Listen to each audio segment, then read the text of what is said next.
and whether they can bring in another big name to fill that void. But defensively, so strong with those two players down there. Two genuine premiership contenders, head-to-head AMI Community pre-season series here in Launceston, and the bounce of the ball coming up next.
And dreams. Let's go. Premiership standard here. And expectations. That's good footy. It's the same here at Fox Footy. A new dawn, a new deal, and we go bigger and better and better and grander than ever before. Cue the fireworks.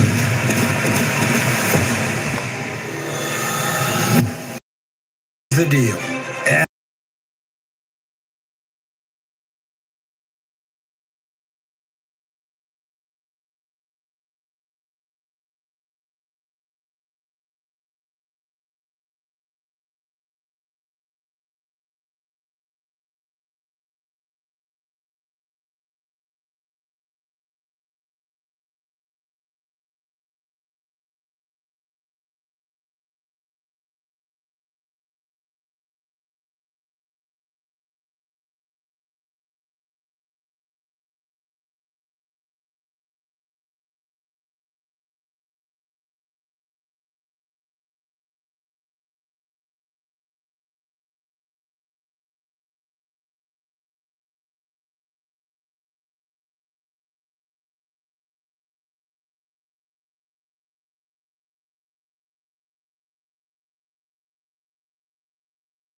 2025 Fox Footy.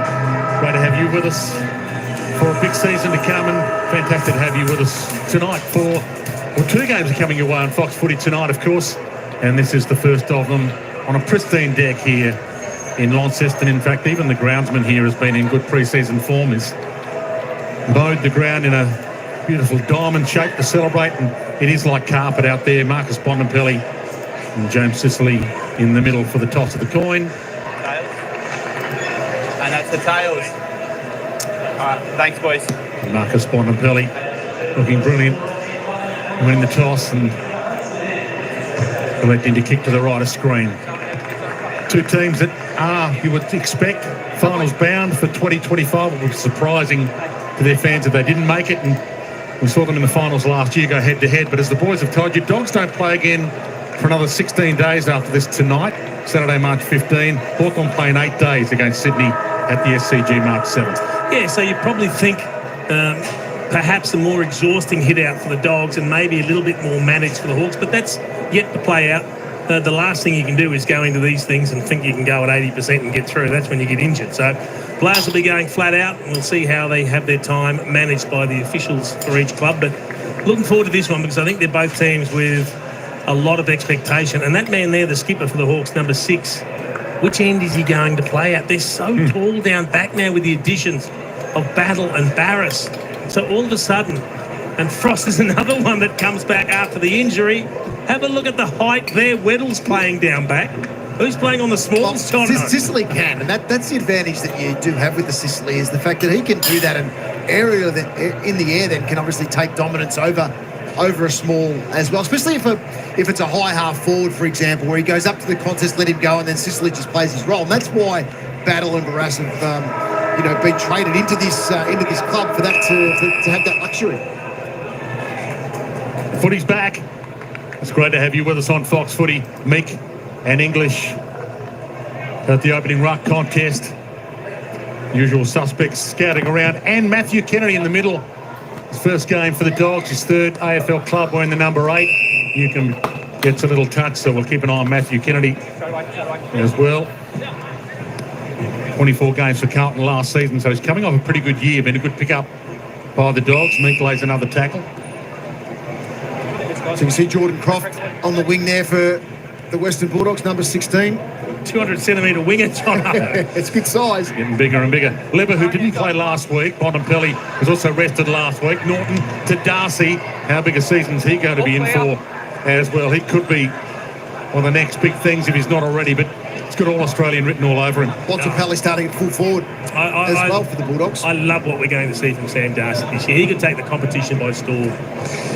Guys, just on Croft, I was speaking to a couple of the Doggies boys down here, Jono, and they said he runs 400s for fun. He actually runs on the outside, there he just is. so he can run 480. He should have marked that for you on cue. Moons is wearing the number 16 that his father Matthew wore for the Dogs. He's Jordan Croft. Good right tackle laid. He's disappointed too. He understands he missed a big opportunity there with his height. Yeah. They're the type of moments he'd love to grab. Well, maybe Moons was talking too loud down there, talking about him right in front of him on that wing. That's awful. Yeah, Just handed it to him. It's tight in the clinches, isn't it, as you'd expect? As I mentioned, Libby didn't play last week, so he wants to get a good hit out in this. And it's a good mark taken by Battle. So Battle and Barras, new additions to the defence for the Hawks, and also had a great season last year. Josh Battle averaged 18 possessions a game at about 80% efficiency, so he does normally use it pretty well. It's not bad when you can add 250-plus games in your defence, is it? Yeah, 123 games during Hawthorn as a free agent. St Kilda got a first-round pick as compensation for Josh Battle. Meek and English, perfect palm down. D'Ambrosio coming off a great season. Ginnivan with the hair cut this year. Sicily a little one out wide. Too wide for Newcomb. Little tap of the ball. Didn't quite work, unfortunately, for Luke Cleary, who looking forward to seeing a bit of as well. Looking forward to seeing a lot of Day. Yeah. He is a superstar of the comp, on the rise. Touch the call. So it'll be play on, and that works to Weddle's favour. He does like to waddle on with it. D'Ambrosio's kick missed the target. Gallagher gets another touch. Libber gets another touch. Kennedy. That was touched. Darcy. English. Floats it over the top. It's Josh Dolan in the 26. First time in the jumper for him. Newcomb. Weddle off and running again, and Libba just let him coast on by. That was a little bizarre. Weddle puts the foot down, goes long, and hopes Thorn gets the pass target. Maybe a child with a big round of applause. That transition was brilliant by Switch Hawthorn. from Sicily That into the started middle it. of the ground. There's only a handful of players. There's a couple of players at each club that can hit that kick, John. And it was just, you can see now how quickly it unfolds once it gets in the hands of Weddle and his running power. And Liv was a little bit fatigued at the start of this game. Do you know what? He did the That right first thing. win- He wasn't catching him anyway, No. Graham. I would have let him go too. Probably answers your question where Sis plays though, Chief, doesn't it? Yeah. Maybe a child. Most games for the Hawks last season, and that's a splendid way to start the year. 37 goals last season, 37-21, and he provided that second ruck option as well.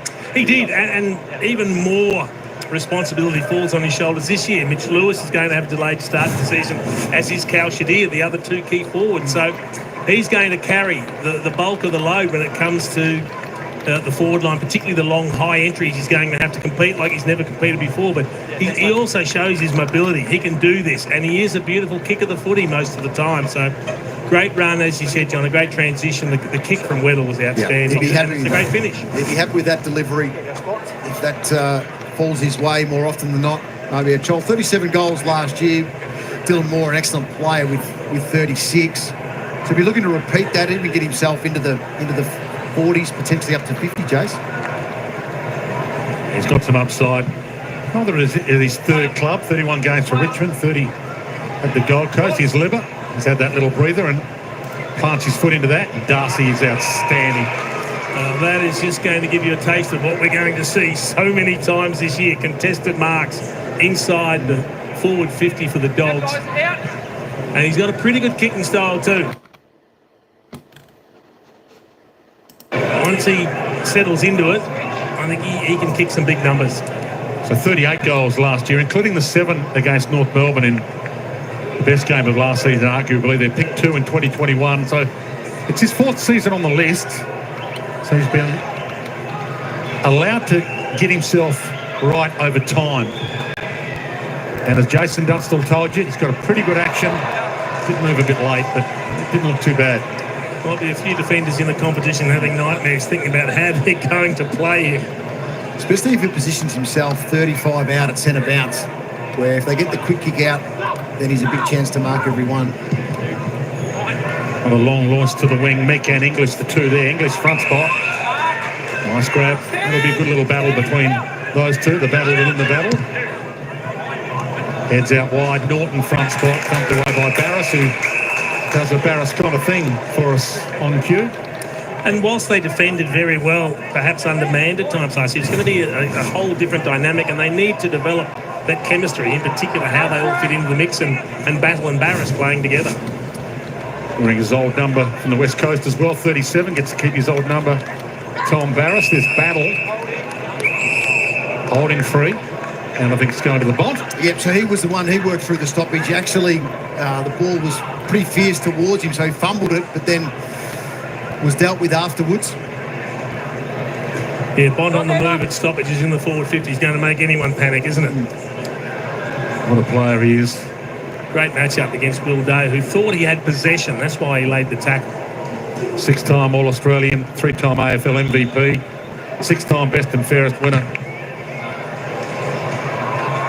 And arguably the best player in the comp on his day. Misses there, but it's okay. It's not such a bad time to miss him. Someone not doing the job down there as far as their goal kicking tuition is concerned. Oh, I can't see who they got down there doing the goal kicking. It started already. A bit early, wasn't A it? little bit early. It's the pre-season, Jason. We'll get you down there a quarter time to have a chat to him, John. Sanders thumps it back. Norton manhandled. Barras got it away with a fist. Little tap Darcy D'Ambrosio around his body. It's a long way down for Lloyd Meek to get down there and get it. Both ruckmen miss it. Little slip handle was good from Dolan. Davidson. Oh, nice sidestep from English. And a great sidestep from Davidson.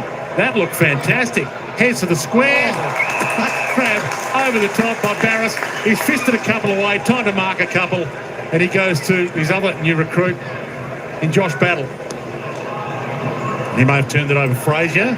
Little fumble. Going on a pretty good season, and it's been in good form pre-season to O'Donnell. Duray, two-time premiership Hawk, slips through hands to the back. Race on. Scrimshaw hassles Williams to the line. Bulldogs a couple of times now have turned and tried to move quickly inside forward 50, just that attempt to give Norton or Darcy one-on-one opportunities inside forward 50. Reeves not getting a game for the Hawks, with Meek the preferred ruck again, as he was for most of last year. Arms moved his way through traffic. McNeil had some space and made it count. One of the things you have to do in this game is punish turnovers. Good pressure in the attacking 50, able to force the errant hand pass and then hit them on the scoreboard. He becomes another of those players, Lockie McNeil, that if he can find just another level, Jono, there's so much potential for this team to really become a serious premiership threat in 2025. It's a good point, Jace. You look at in the forward half of the ground with Waitman not there in the early part of the season. So you go to McNeil and Vandermeer, and they're the two that are probably the constants that are getting the opportunity. He's had a big summer. He's put on a bit of size, so hopefully that can translate into, you know, an output with performance as well for Lockie McNeil. Here we go. Few in the crowd still finding their seats late afternoon here in Launceston for this Community Series game. Bontempelli into the middle now. Harms a little toe poke. Bont Hassel, the Sanders collect the Harms, who's had a couple of decisive possessions. Hits wide. Norton is target and Barris. Right spot, right time again. Used his body. Identified the drop zone early on Norton. Been a good duel early, hasn't it, those two?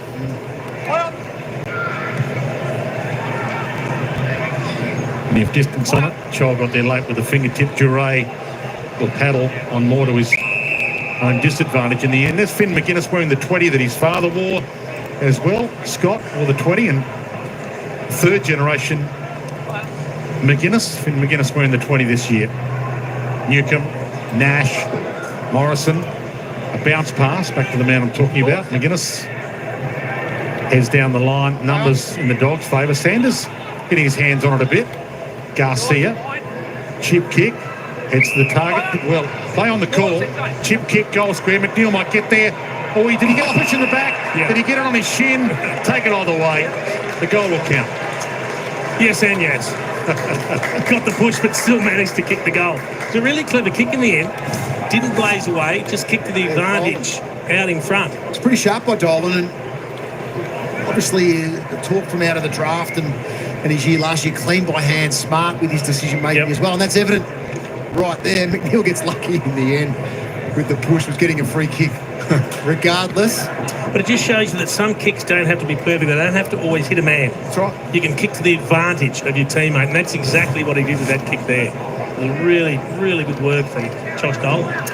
Here we heard Luke Beveridge talk about him pre-game. They picked 31 for 2024.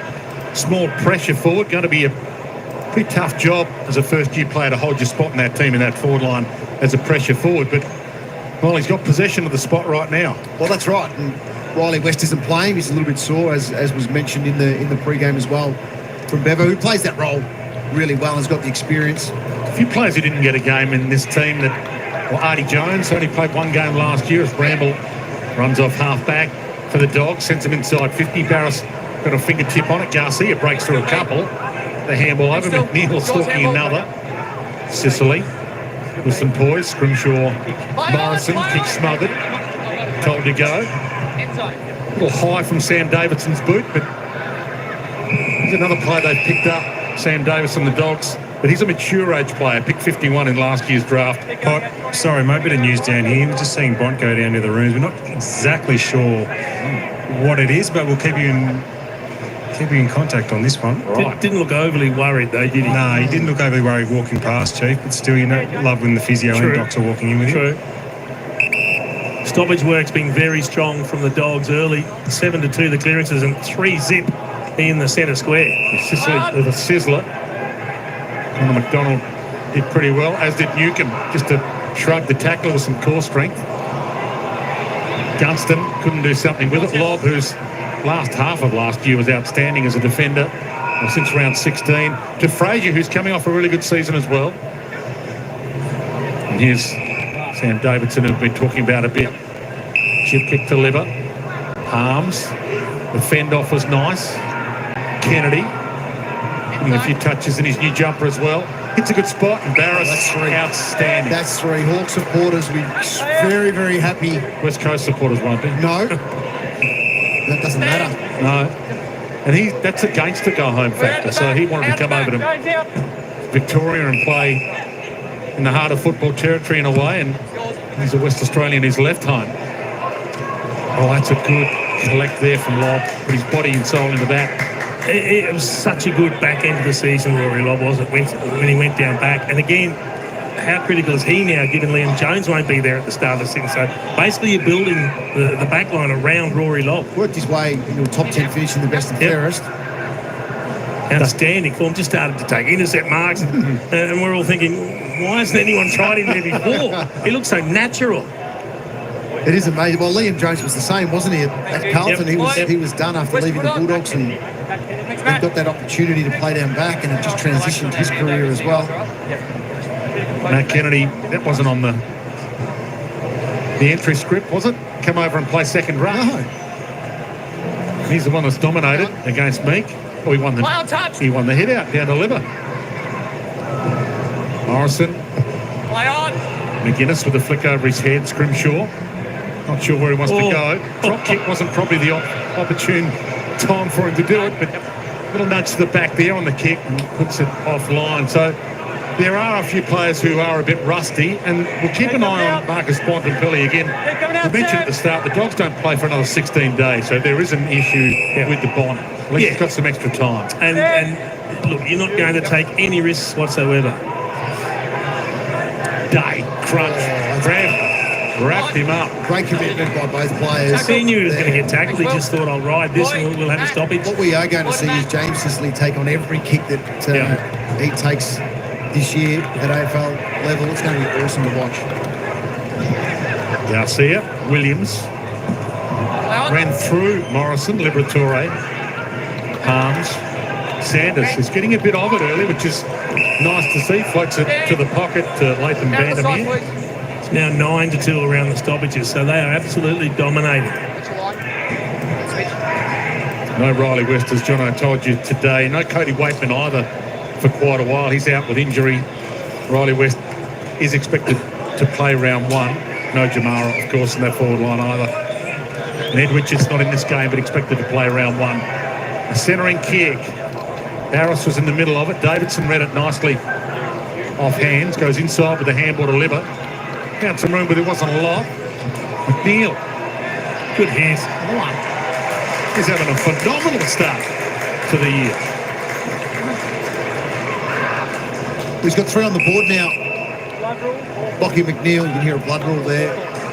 One of the Hawks players. But you're talking about the clearance. Barris, there we go. It's a fair cut, Moons. Nice bit of claret, isn't it? The clearance dominance has worked into inside 50s as well. 13-1 in this first quarter, Jace. Yeah, they are really transferring their dominance around the stoppages into scores on the scoreboard now. That's the important thing. Dominating territory, dominating scores, making every post winning. You don't get to dominate games these days for long periods of time. When you do, you've got to hit the scoreboard. That's the way you put the pressure on the opposition. A couple of spots in that forward line available.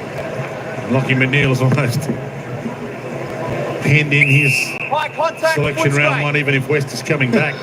High contact, so Marbia Chol. Geez, slow to get up, Marbia. Let's hope he's okay. English heads to Norton. Got hands on it. Frost just knocked it away last second.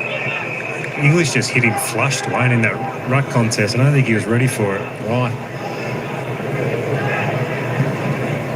Oh, yeah. Did he get him by hand in the face? Or the back of the head. A lot of bit of contact to the head. Yeah. He did search for him. English did go back and apologise, which is nice, Jace. Yeah. You do that in practice games, not once the real stuff starts. Mackenzie, Scrimshaw, Heads out wide. Nice lead from Gunston. So used to seeing Scrimshaw's left foot tear teams apart and rebounding. That was on the right and looked very natural. Not many left footers have a good right foot, John. We've seen plenty of them that are very one-sided. Getting better every year. In fact, he's had a great season after getting publicly blasted by Sam Mitchell early last year. His day, he waited till he was slung around. Frazier, Williams, side of his boot, go and get that. Matt Kennedy, and he couldn't. Newcombe, he tried it again, the shrug of the tackle. Speaking of outstanding years, Massimo D'Ambrosio had a fantastic first season at Hawthorn last year, but misses here. Well, that deserved to be punished. Bulldogs with a big turnover at half forward. Scoring every time they go inside 50, the Hawks, they just can't get it there. English hospital ball to the Colonel, Riley Sanders. Yeah. And that's what you want to see at both ends. We've seen good pressure from the Bulldogs in there, attacking 50, and this time it was Dylan Moore, another one that's coming off an outstanding season. Second in the best and fairest behind Jai Newcombe. He's turned himself into an elite player. The amount of territory that he covers running up and down the ground and the ability to hit the scoreboard. I think the only Hawk in the All-Australian team last year.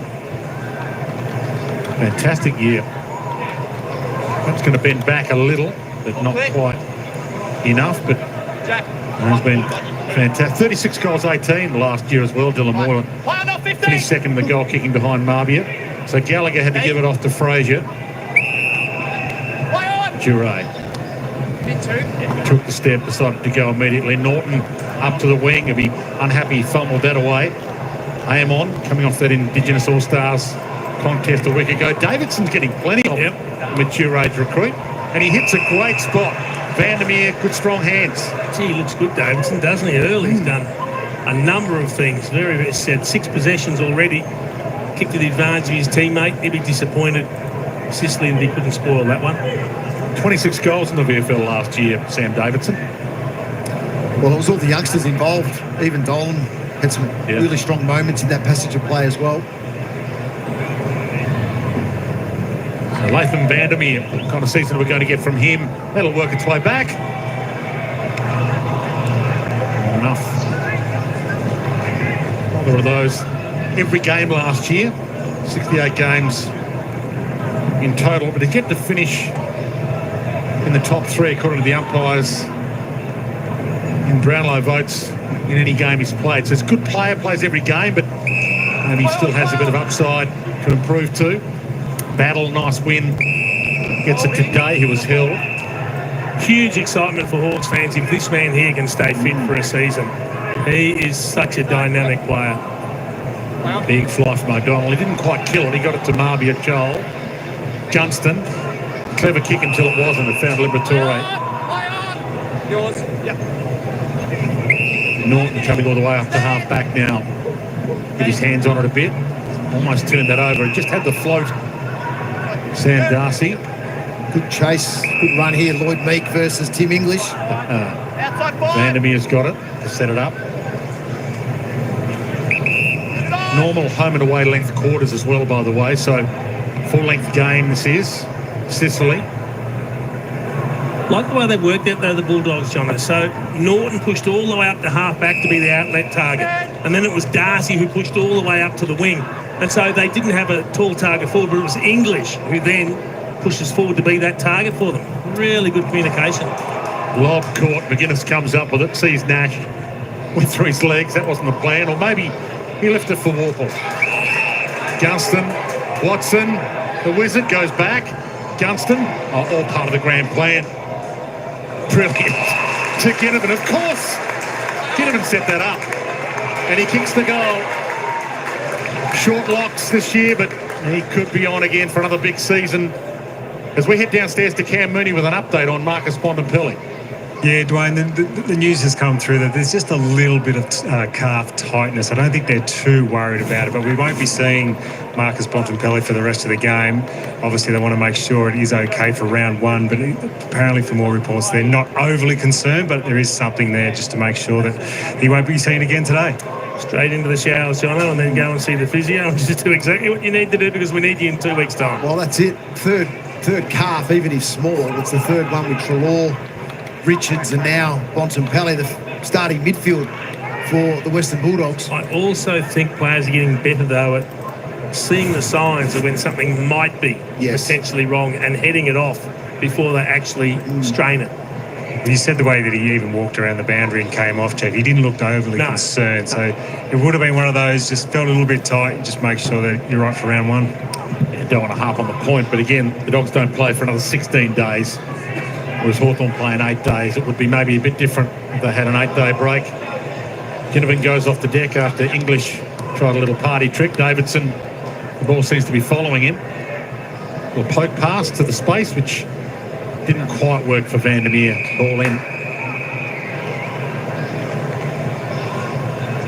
He's actually just walking back along the boundary as we speak. Try and get an interview with him. All right. Yeah, might as well. Moons, while you're down there. Hey, you want an interview, mate?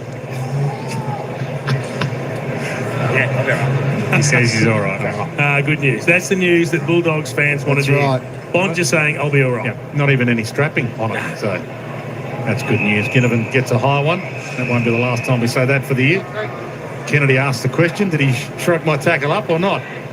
You know who that is, don't you? Battle, wasn't the required distance to Weddle. Barris is strapped up now after losing some blood. Scrimshaw, that's a precise kick as well. Morrison. D'Ambrosio. It's good build up this by the Hawks. Controlled by foot. So pumps it out wide. Oh, that's a good, not quite day. Garcia, lob. The chip kick is okay to Norton. So there's a few of the young players doing okay for the Dogs at the moment. They might cause some selection dilemmas for Bevo. Liberatore plants his foot into that, gets it long, over the head of Croft, and Battle takes the grab. Frost. Connor McDonald also coming off a great season. McKenzie puts it to grass. Garcia makes him pay. Davidson with yet another touch. Battle drops it. Croft gets it. Caught. Battle drags it into him and then tackles him back again. That was... He's asking for that one, Battle, in terms of that mark. But if he had taken that, that would have been 10 marks in the first quarter to Sicily, Battle and Barras. I know they've seen a lot of footy down that end of the ground, but they're saving the day. And that 18 inside 50s, the Bulldogs, in this first quarter. Yeah, cheerio to Saints fans as well. It would be a painful watch if he has premiership season with the Hawks and they're a genuine contender. Chol heads wide. Gunston on the move. Just keeps on keeping on. Jack Gunston, 260 games. Should join the 500 goal club this year, 481 goals. James O'Donnell playing on him, and he's one that we're going to see lots of, particularly early part of the season with no Liam Jones here. He's got to hold that other key position down.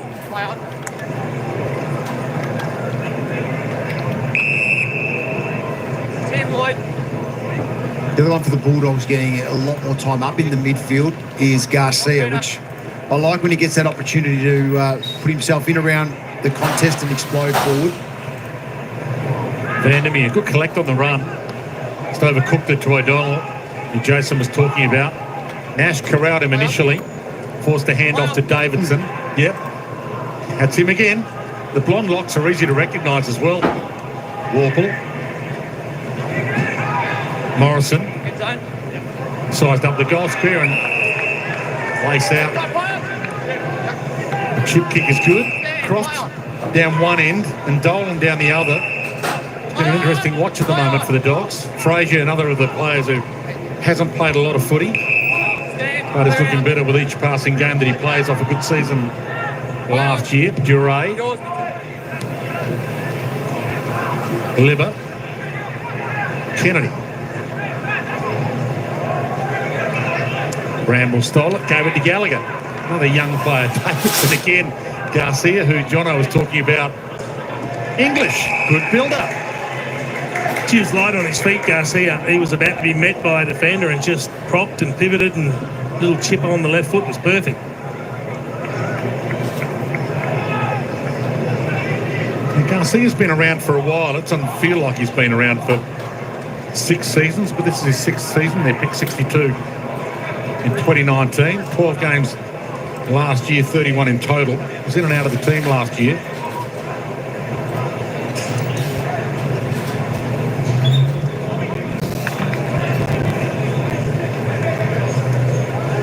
Tim English. Give on late in the quarter. They had a ton of inside 50s, the Dogs, but again, Jono's going to have to go to work at quarter time. I'll send you down, Jono. Thanks, Dwayno. Torre having a rest. Scrimshaw. Newcomb. Yeah, 20 minutes plus time on. Normal home and away quarters for this. And 8 on the bench if they want to use 8 players with unlimited interchange allowed. That's a great grab on the run again by James O'Donnell. That is a beauty. Gallagher. So Sicily's moved forward for the Hawks. Vandermeer did well. Knocked it into space so he could run and get it. Frost back there. Frost couldn't hunt him down. Inside kick again, aggressive to Duray. Williams. English working up the ground to get some space. Plants his foot into it. Tough one to mark. Honestly claims he was manhandled. Umpire says no. I like the way they're moving the ball, the Dogs, Jono. Whenever they've won it down back, they've picked their way through Hawthorn's defensive structure very well, having a look inside 50 just about every time. Meek front spot, English behind. Walk with the crumb. Just bangs it away and hope it's straight on the chest of Duray. Spears it inside. Hawks are getting plenty of numbers back. Morrison D'Ambrosio took on Norton and won. No, he lost. Good second effort from Norton. Yeah. He was basically brushed away from the initial tackle, but then even on the ground, threw the arms out, dived and smothered the ball. Really good work from the big man.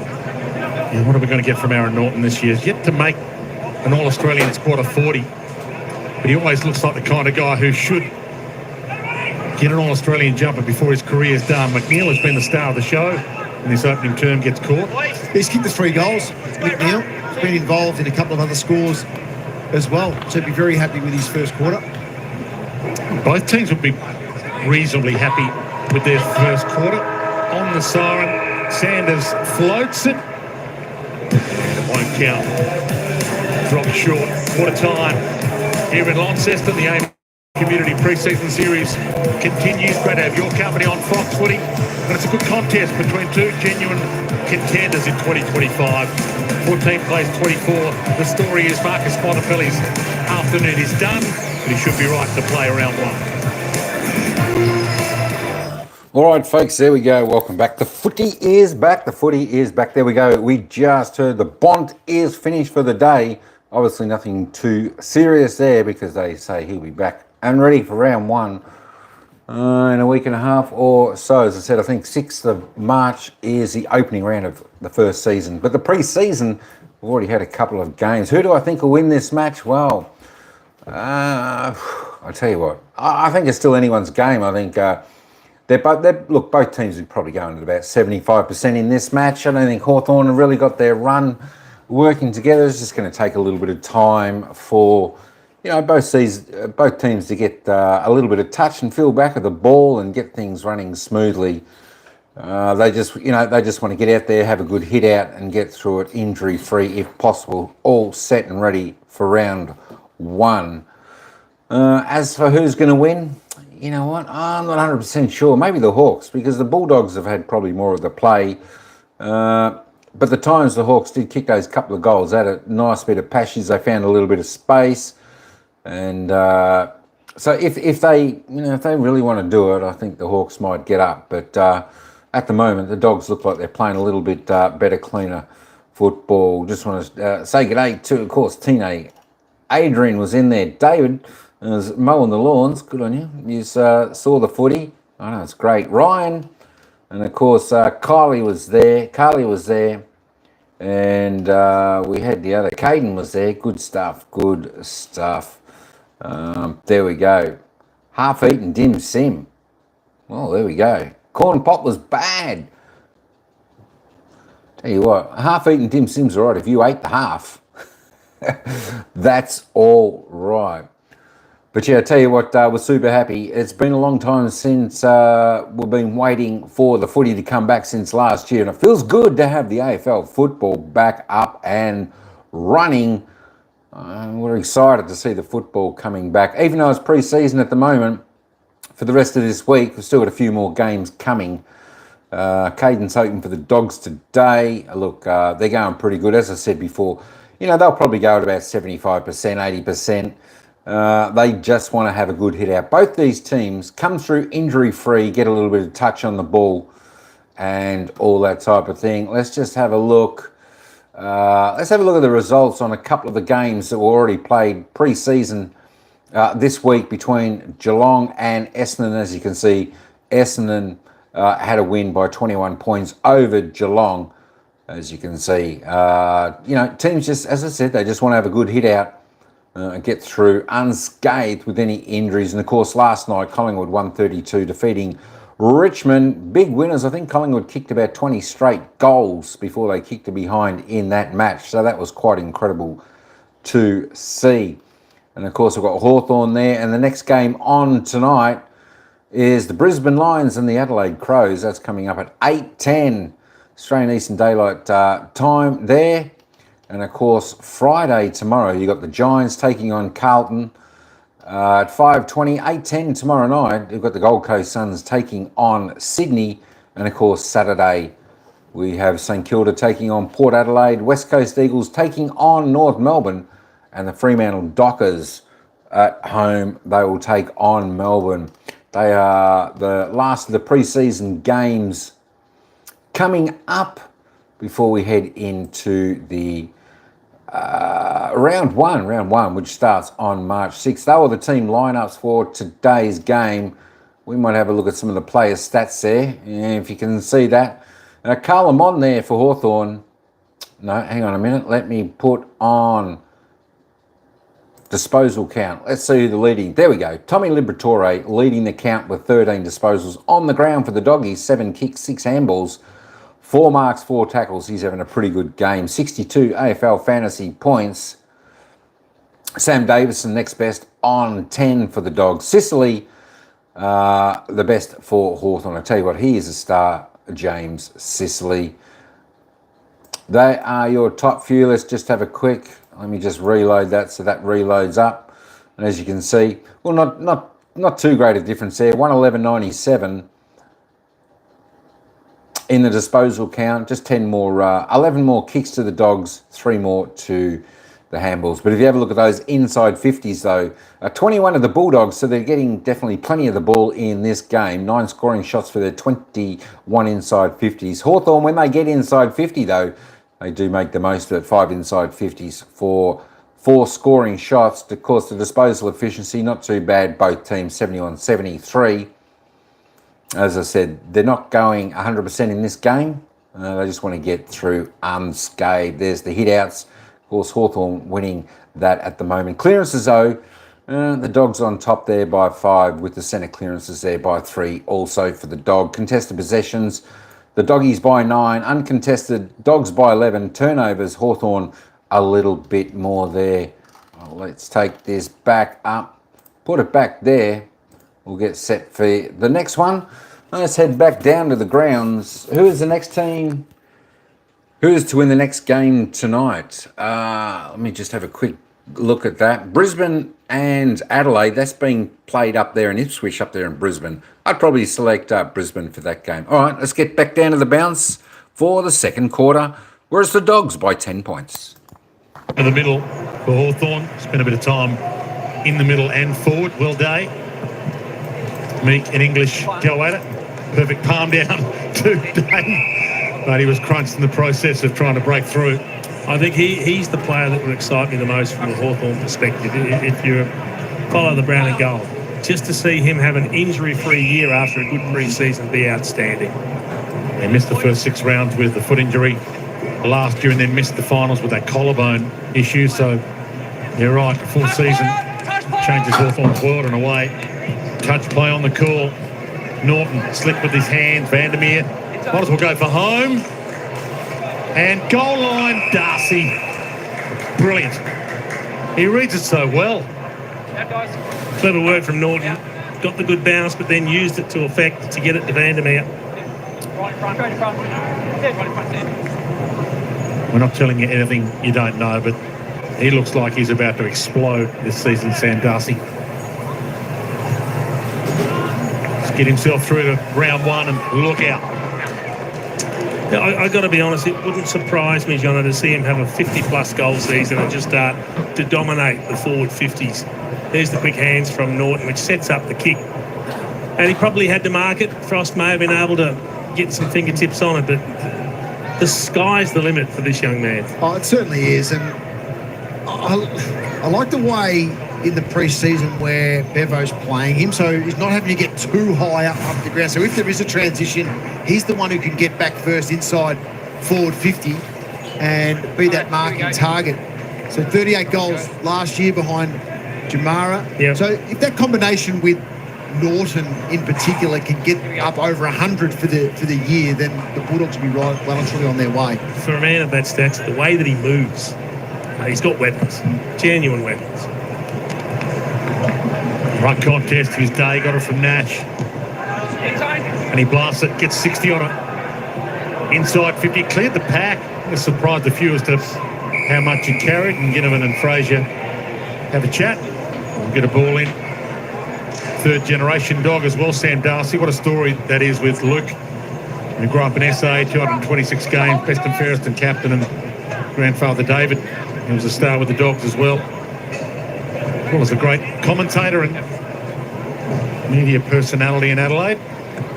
Meek, a double-handed fist down, and rolls its way through for a behind. I like that tap from Meek on that occasion. If it was a set play, something to keep an eye on, because he went towards the full forward by himself in Gunston with the release coming on to that contest for an easy tap. Frazier.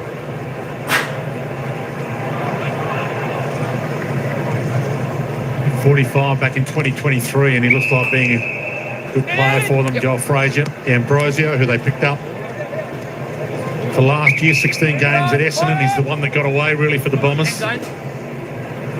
Inside 50, good fist down. Day, sidestep.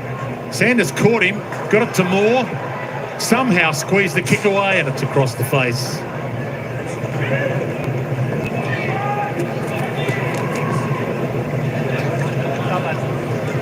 Bramble to bring it in. Crowd still building. It's a beautiful evening here in Launceston. Late afternoon contest, Liberatore, Sizzler. Norton. Working a long way up the ground. He's really providing an outlet kick, Aaron Norton. And they've used him to great effect. And I think that's the key for this forward line to work, Chiefs, to make sure they're not jumping on top of each other. You don't want to take away their strengths by spoiling each other. Yeah, and as Jono said, it allows Darcy to operate deeper in the forward line where he's going to have greatest impact. So Holder gets himself a touch, but the umpire said, no, you won't be getting yourself one. I think it's a free kick against Darcy inside forward 50. Taylor Potter, another one of those players who played 7 games for the Dogs last year. Couldn't establish himself as a regular, but gets an opportunity in this game. It's part of their main group. They've got 4 interchange players, essentially emergencies that they can use. So unlimited interchange allowed, but Potter getting an early run. Davidson, who's trying to establish himself in this lineup, has done a pretty good job. Croft, he shook himself. Sicily. He shake but didn't bake. He did. Be too early in the pre-season to go with one of those, but it's good to see some of these young players actually making a statement. As I mentioned, the gun players know they're there round one. Or opening round as it is for Hawthorn in 8 days. Sydney Swans are the SCG, but I can argue it's the biggest game of Sam Davidson's life so far. Picked 51 in last year's draft. 11 disposals, Liberatore leading the way in this game with 14. Meek dumps it wide, Gunston. So Sicily's got 10 for the Hawks. Obviously, they have seen a fair bit of ball down back because Battle is second with 9. The midfielders are just working their way into it. A lot sitting around that 5 and 6 disposal so far in this game. There is Sam Davidson.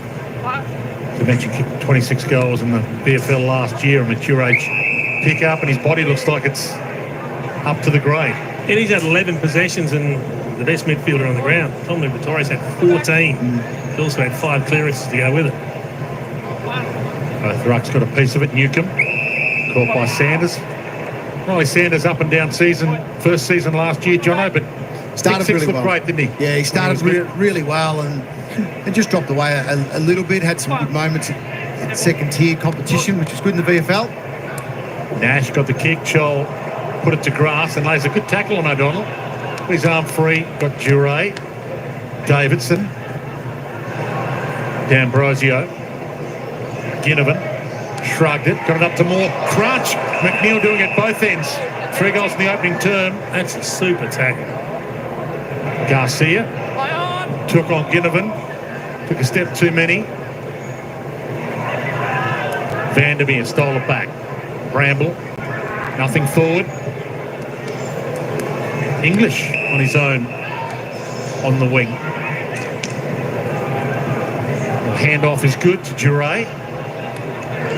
In spite at the moment, Davidson floats it. Oh, battle. Put it to grass, Morrison. Norton stalking it. Barris got a hand off. Liberatore knew exactly where he was going. He took it out. I think he's got a bit of extra artwork, Liber, this year as he added to the cat repertoire. He's got some good ones going. You could spend an hour having a look at what he's got at the moment, I reckon. He's got a squeaky voiced teen. He's got a hellfish. He's got a crusty in there. Loves his Simpsons characters. He's a walking art gallery. He is. He's got a Selma. He's got a Kramer on his backside as well that we don't see. Here he's on cue. Floats it to the top of the square. That's a great grab by Frosty. I haven't seen the Kramer. I've just been told about it.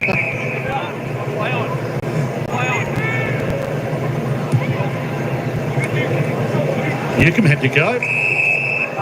Front spot on English.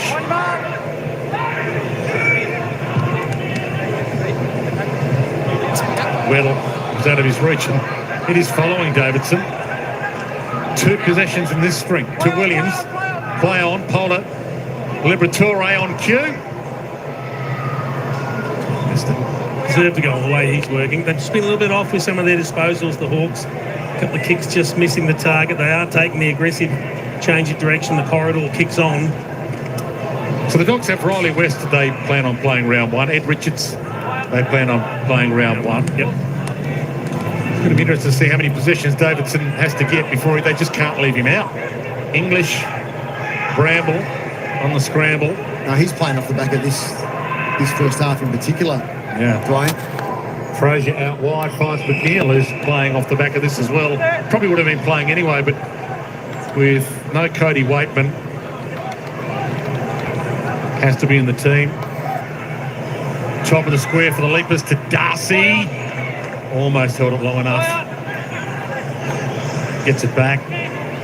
Norton, Warple, tough in tight. Liver had a little sneaky piece of it. D'Ambrosio pumps it along the boundary and he'll get away with that. It's a good kick inside 50 to Darcy's advantage. When you can allow him to have a run and jump, he's either going to mark the ball or it's going to come to ground. Certainly not going to be intercept mark because he is attacking the ball at a place that no one can get to.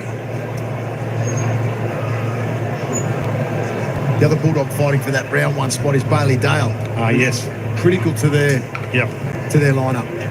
He'd be Walker, wouldn't he, John? Oh, 100%. Well, the other one that we haven't spoken about is Jamara Ugle-Hagan, who obviously needs a full block of consistent training. Jono, training gets him back into the 23, not reputation. Oh, yeah, absolutely. Yeah, I think that's the key. It has to be a strong block of work. Yeah, with the amount of training that he's missed, Jono, even if he's doing some on his own, it would be unfair to play him before he's done a decent pre-season. He's got to be set up to succeed. Oh, that's bad. But Ginnivan, as he dropped on that shoulder, Let's hope he's okay. Good mark by Lob, though. In the meantime. Stay there, Jack. I think that's just 105 kilos landing on you. I hope he's okay.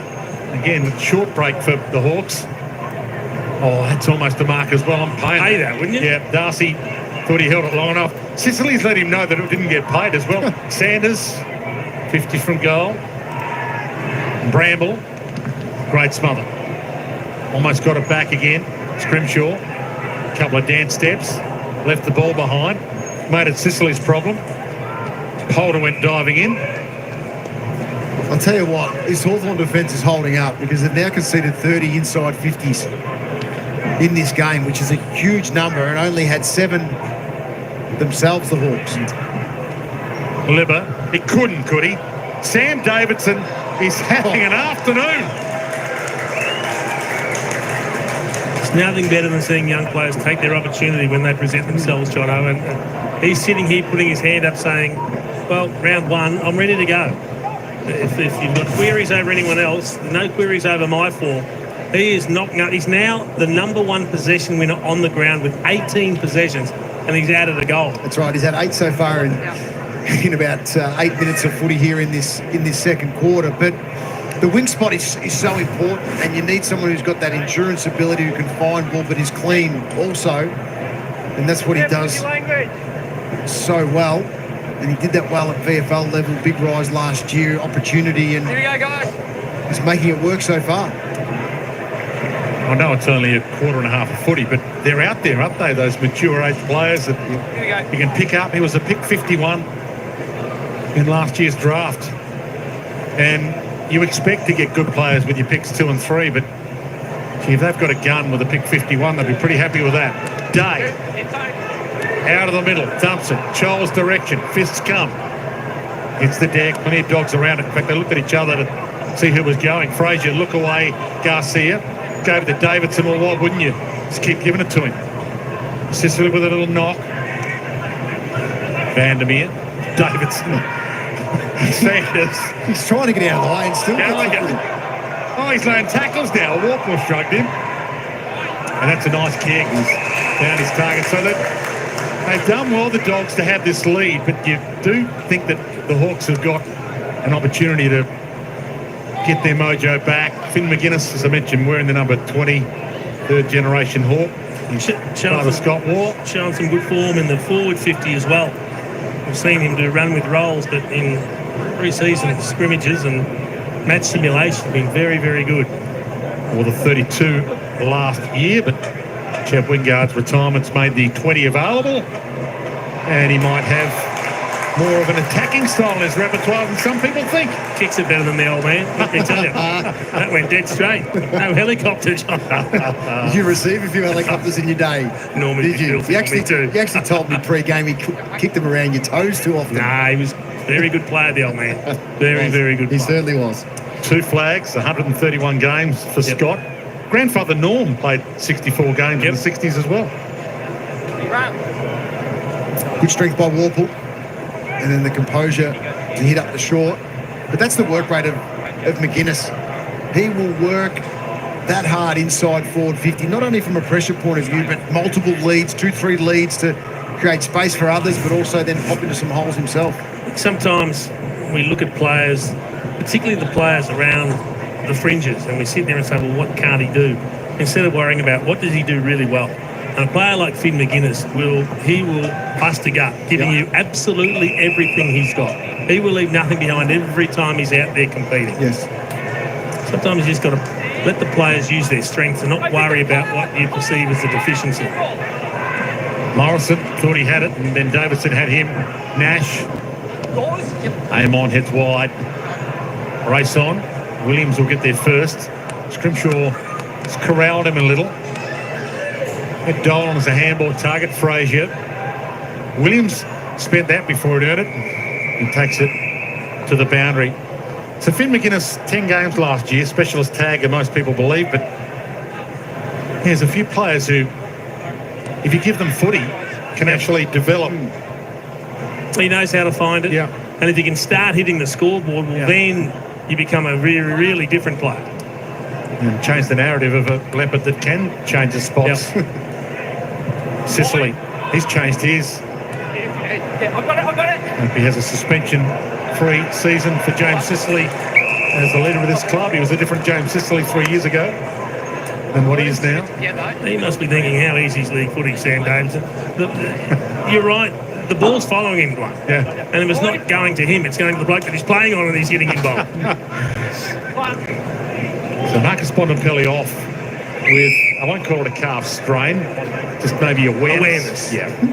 If you've just joined us late. And he did say to Cam Mooney on the boundary, I'll be okay around one. But they've got a new Bont now. They've got Davidson, so they're going okay.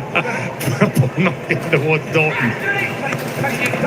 Garcia shrugs. Well, he went inside, probably should have gone outside. Warple. Fourth the best and first last year after winning the BNF back in 2019. Fourth in the AFL last year for inside 50s as well, coming off a pretty good year. Chol and English went up. McGuinness had a piece of it. Harms, Davidson, yep, again. And out of play. Ball's hit the deck a few times inside the Hawks attacking 50. There hasn't been that crumbing presence, that strong crumbing presence from Watson and Ginnivan in particular, who we saw so much of last year. Haven't quite got themselves involved. Watson with 2, Moore with 3. Their type of play, especially Moore, is 20 and 2 goals every week for the Hawks. Weddle doing some ruck work. Bulldog free. English. Often happens when the backup or the makeshift ruck has the contest against the guy who's more adept at the position, and he went to Davidson.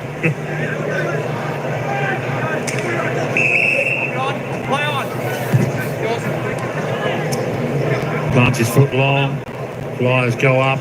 Weddle and Battle looked at each other. Neither of them went initially. Dash, aim on. Scrimshaw. Put some space out wide. More.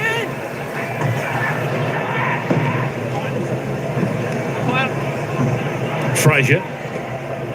Jure, Williams. Little pop pass was nice. So Croft has a chance here to have a crack at them. What's he like in front of the sticks, John? That's why past him. The Harms. Harms is very good. So Croft. Go on, What I was just going to say, what I've liked in this first half in particular from the Bulldogs is they're outnumbered at the contest. Once the ball has hit the ground, they've been able to get that extra 1 or 2 over to the contest to support and then release the ball going forward. Work rate's been exceptional and they are dominating territory. Harms, who's sticking to the headband and sticking to the headband having to be the correct club colours rule, as is Norton. Did that hit the post? No. It's again Croft. He's just missing his couple of opportunities. It's looked so good. His attack on the contest in the air has been strong, but he judged it better than everyone else. All the Hawks defenders just stopped and thought that was going through from behind or out of bounds, but he was able to get there and nearly took the mark. It's been close. Weddle got a little nudge out from Darcy then. McKenzie the tap on and Warple around the line. McDonald. Chol. Again, they want the corridor and they should get exactly what they're after here. Amon was in the right spot and they can run it all the way down the spine. If Battle gets the handball back again, they go back though instead. Frost. Ambrosio. Just that one missed handball in the middle of the ground by Hawthorn has pushed them out wide. Now they hit that target. They're going deep inside 50. And now the Dogs have flooded back as well to make it more difficult. Polder spilled it. Warple spilled it thanks to Polder's second effort. Little nudge out there on Croft. Ambrosio, Sicily, and that's I think he keep an eye on that. a big knee from Croft in that contest. Yeah, he's nudged into it. Williams, the shoot by Morrison.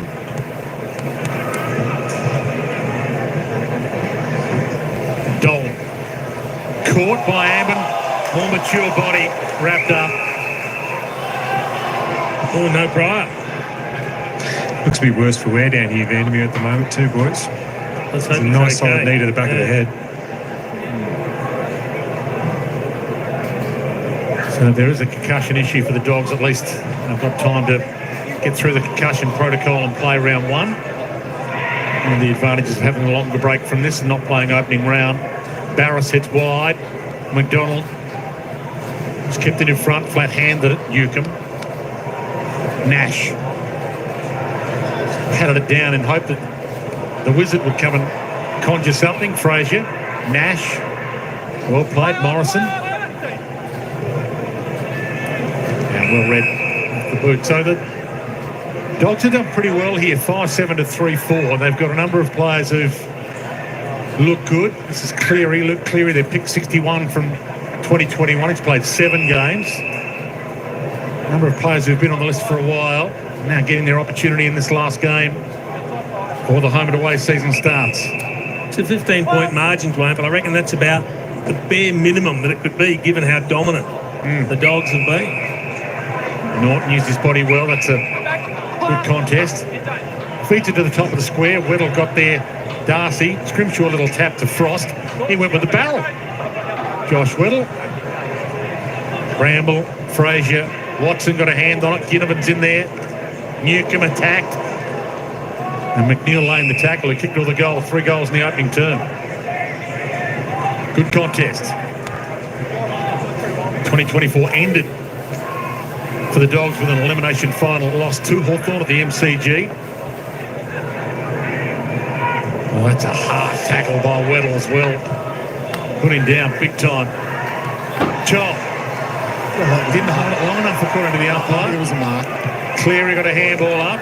Gallagher floats one wide. D'Ambrosio, the game's gone up a gear. Intensity's gone up. Nash was in the middle, but Amon got there ahead of him and I think took his ball. McNeil wrapped him up. Battle's got it.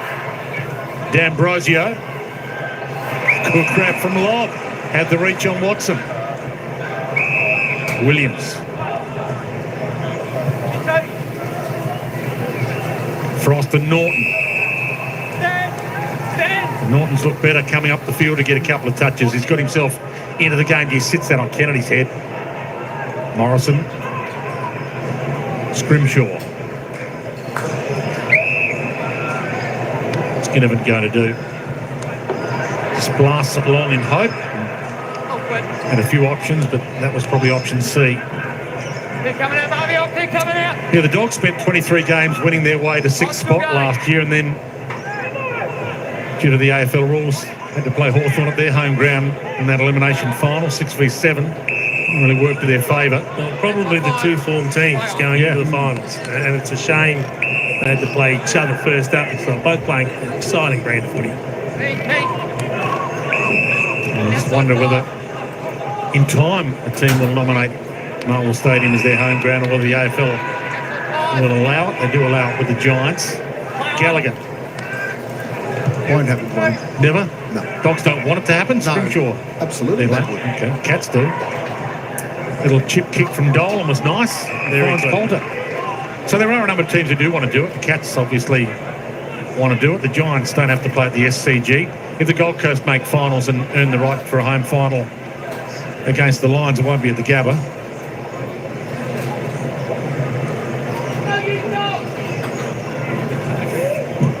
That's the Melbourne or the Victorian rule. Dolan involved in the build-up there. As you called him, Dwayne, the youngsters are making a really good contribution. The players that we haven't seen a lot of are all putting their hand up. Poulter sprays that. And we'll head down to Cam Mooney shortly. In fact, Cam, are you down there? A little update for us? Yeah, we've just seen Vandermeer. He's just gone down to the rooms as well. I dare say he's be getting a little assessment, Dwayne, on that knock to the back of the head. Just saw his left earlobe. It was nice and red and bruised. Davidson. It's clean-handed as well. D'Ambrosio takes it out. The first time ever Moons has assessed an earlobe. Well, he was playing with it. You can only notice his big bulging left earlobe. Keep an eye on Marby Charles because he's still got. He's playing with the diamonds in. Marby, he's warming up. Reversal here. Not a 50, it's a Bulldogs Okay. kick. Gallagher. 20 games last year after failing to get a game in his first season on the list, Harvey Gallagher there. Pick 39, spears that to the pocket. Day in defence. A little roller. Yeah, pick 39, 22. Harvey Gallagher, that was dangerous, wasn't it? Could have taken his leg out, did some damage. Sort of just grabbed that, popped down the shadows. Yeah. Hands it off. Croft struck it beautifully. Not beautifully enough.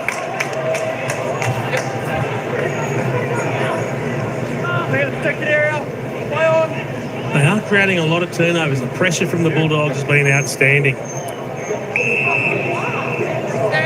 Ginnivan. Shoulder looks okay, which is good news. They've set up the ground pretty well in this first half. Also, you can see Ginnivan here just having to hold on to it for some time. Searching for the corridor, finds it now. Oh, bang! Out of nowhere, Dolan's had an impact. Harms. The Dolan could have got the free. Harms played on to advantage. And McNeil is loving it. Got 4. That's off the back of turnover again, though. Yeah, but they needed to get some reward for those turnovers, and this time they do. He just, peripheral vision, did not pick it up, Josh Battle. He does not see this coming at all. It's a good tackle, free kick's paid, and then umpire says advantage, and that's just a little rugby pass. It looked like from Liver. We said off the top that Josh Dolan is you told us, Jono, is a small pressure forward. Yep. That's exactly spot on. And the moment he's had with the footy in hands has been pretty clean as well. 6 disposals now. This is the exciting story, though, isn't it? Lockie McNeil with 4 goals in the first half here. Just looking dangerous.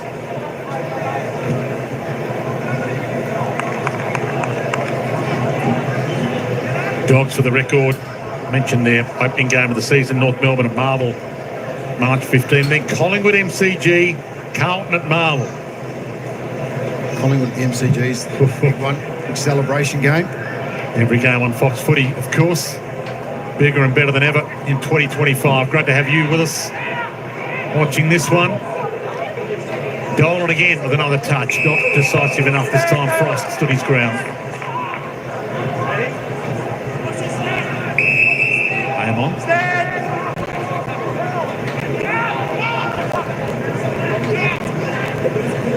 My expectations on Hawthorn this year, their season last year ended at the hands of Port Adelaide, the infamous Ken Hinkley sledge game.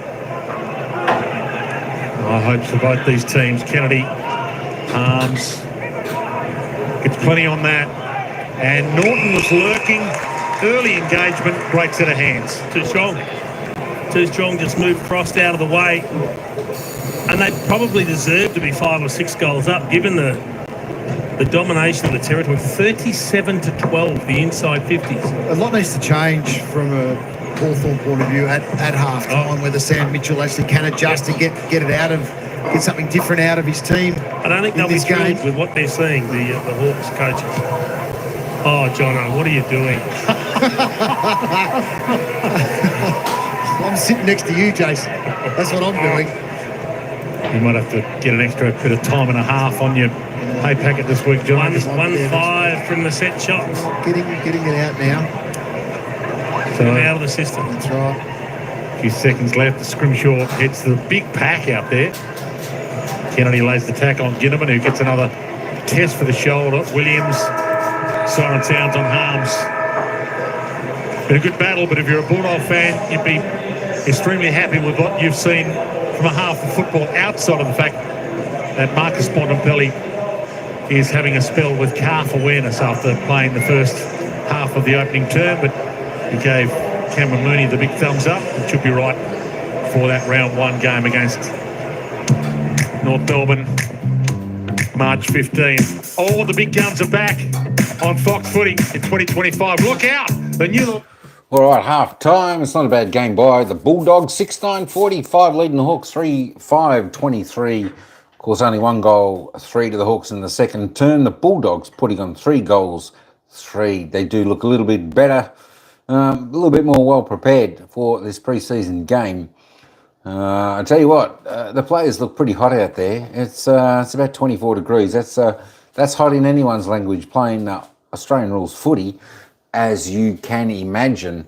So we've got the halftime break now. We're just going to have a little bit of a look at the player stats there. Let's have a look at the disposal count and see who is leading the way. And of course, Sam Davison continues to lead the way for the Western Bulldogs on 23 disposals. He's had 13 kicks, 10 handballs, 2 marks, 1 tackle, 75 AFL fantasy points. He's having a pretty good... Tell you what, that's not too bad for a half a footy. As Tom Liberatore, I think the Doggies fans are really happy with his performance too. He's having a good game. 20 disposals, 12 kicks, 8 handballs, 6 marks, 6 tackles. I tell you what, he's a fierce competitor when he gets going. 96 points on the AFL fantasy. Massimo Ambrosio leading the way for Hawthorn. 16 disposals, 11 kicks, 5 handballs, 5 marks. And of course, Josh Battle next best for the Hawks on 15. Let me just roll down this a little bit and you might be able to see any player that you're looking for. James Warple there with 12 for the Hawks. Let's keep on going. Tim English there, let's have a look at him. He's had a pretty good game there for the Doggies in the ruck. He's had 11 disposals, 6 and 5, 6 kicks. He's had 6 marks. He's had a tackle. He's had 15 hit outs as well. So doing the job pretty good. As you can see, most of the top, well, you got the 4 out of the top 6 are for the Bulldogs and then the next half a dozen for the Hawthorn Hawks, but it's all pretty even in disposal count for most of the players. Aaron Norton there on 10, Riley Garcia on 10, Bailey Williams also on 9 there, and of course Connor Nash down there with 9 for the Hawks. Jack Ginnivan, well, what's he doing today? 8 disposals, 5 kicks, 3 marks. We'll have a look at the goal kickers in just a moment, but we'll roll down there. If you're having a look at your player, see how they're going. Sam Frost down there with 5 for the Hawks. Sam Darcy, well, there you go. He's just got to run into a bit of form, but he's putting a little bit of score on the board. He's had the 5 touches, 4 kicks. There we go. All right, let's roll back up here. We'll just have a look at the goal scorers for today's game. And of course, Lachie Neale doing pretty well. Lachlan McNeil for the Dogs. He's had 5 kicks. He's kicked 4 straight. I think they'll be pretty happy with that result today so far, and that's only half time. The goal scorers for the Doggies, Sam Davidson and Sam Darcy. Both the Sams have kicked 1 each for the Dogs, and of course for the Hawks, Finn Magnus and Jack Ginnivan with 1 apiece, and of course Chol for the Hawks have kicked 1. There we go. Let's just have a little bit of a look. I'm playing AFL 23 right now. Sounds good, Caden. Sounds good. Haven't played that. All right, this didn't reload. What's going on with that? There we go. Up until half time. Possessions. Well, you know what? It's the Dogs a little bit on top there in possessions. What are they about? 31 on top in the disposal count. 23 more kicks. Only 8 more handballs. Inside 50s though. Was 7 in that quarter. What was the Bulldogs at 22? So 15, 7 to 15 or something like that, I think, for the Bulldogs. But 8 scoring shots for 12 inside 50s for the Hawks. Let's just quickly head back down to the coach of the Hawks, Sam Mitchell. They've been far better than us, and we needed a bit of a shock to the system that first part of the game. We looked a little bit better that quarter, but we've got some work to do. So what do you do now in the second half? Obviously, you got the shorter break. Do you throw the magnets around? Do you rest blokes? What are you going to do here? Yeah, a couple of guys will come out of the game now, get some minutes into some others, and probably change a couple of things structurally just to get a look for preparing for the Swans. Obviously, we're ready to play on a wider, shorter ground, so we'll do a couple of things a bit differently now. But I don't think it matters too much if we don't try a bit harder and put in a bit more effort than we did that half. All right, appreciate your time, mate. Thanks, mate. Some very interesting comments there from Hawthorn coach Sam Mitchell. Effort-based, I think, is what he was talking about, Jono. They have been completely outplayed, dominated, and probably lucky to be only 21 points down. But they need a huge lift in terms of their competitiveness around the contest. I think it's just the basics around the football, that effort, and try a little bit harder in what they're trying to do. They're being outnumbered consistently around the ball. And there was only one time in the first half where they were able to get the game, play the way they like, through the corridor with Sicily, with a free kick, into the corridor, and then that run from behind. It was the only time the Bulldogs weren't able to set things up effectively. And look what they've got forward the ball then with Chol one-on-one and space to move into. So they'll be looking for a little bit more of that in the second half. If they can work out ways to use the ball well, that first kick back towards the corridor, make sure you hit your target with that, and then they might be able to get some release going forward. For the most time, though, it was the Bulldogs putting pressure on, creating turnovers and repeat inside 50s for the Dogs. And one young man, he's 23 years of age, but he's very, very young in terms of experience at this level, is Sam Davidson. He had the ball on a string, 23 possessions in the first half and a goal. Jono, that's just saying you have to play me round one. That's a lock right there. If you looked up lock in the dictionary, you'd see Davidson's face there at the moment. So he's been outstanding, and it's a credit. And I think, he's a mature age player. That's fine. He's mature in age, but very inexperienced at an AFL club. Of course, had a little bit with Richmond last year.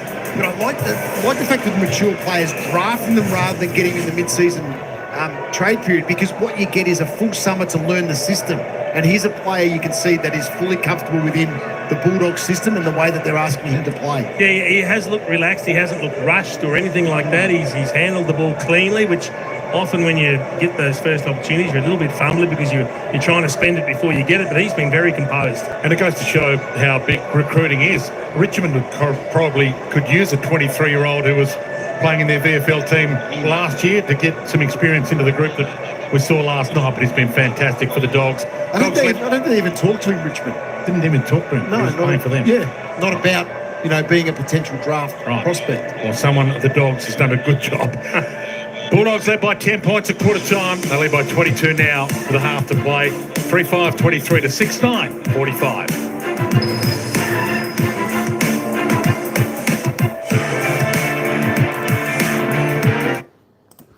All right, so we'll be back in just a moment when the commentators come back.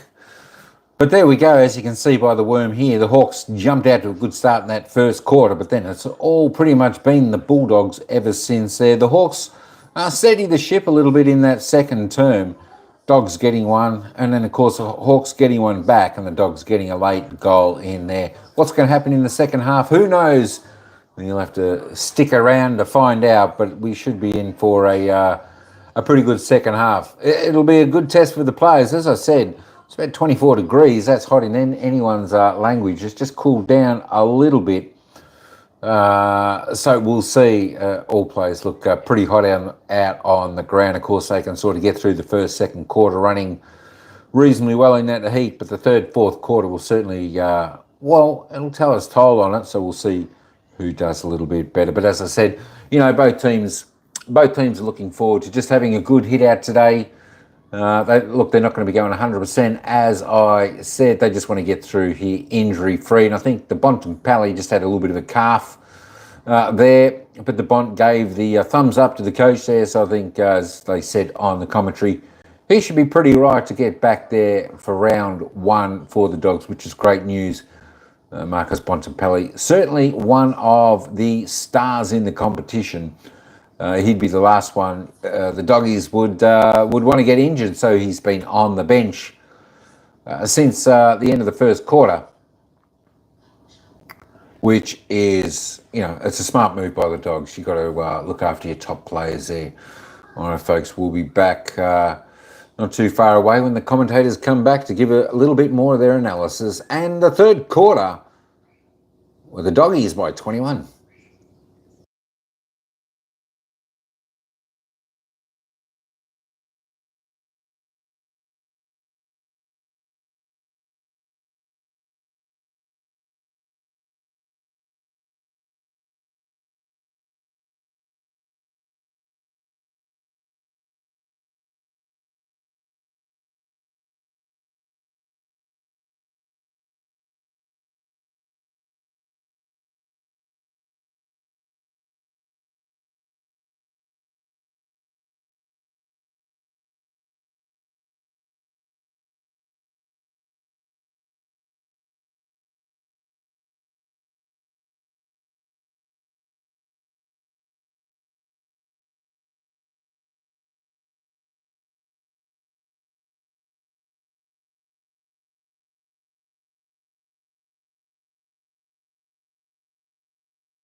Look, AFL 360 returns Monday. Jared Waitley and Gary Lyon.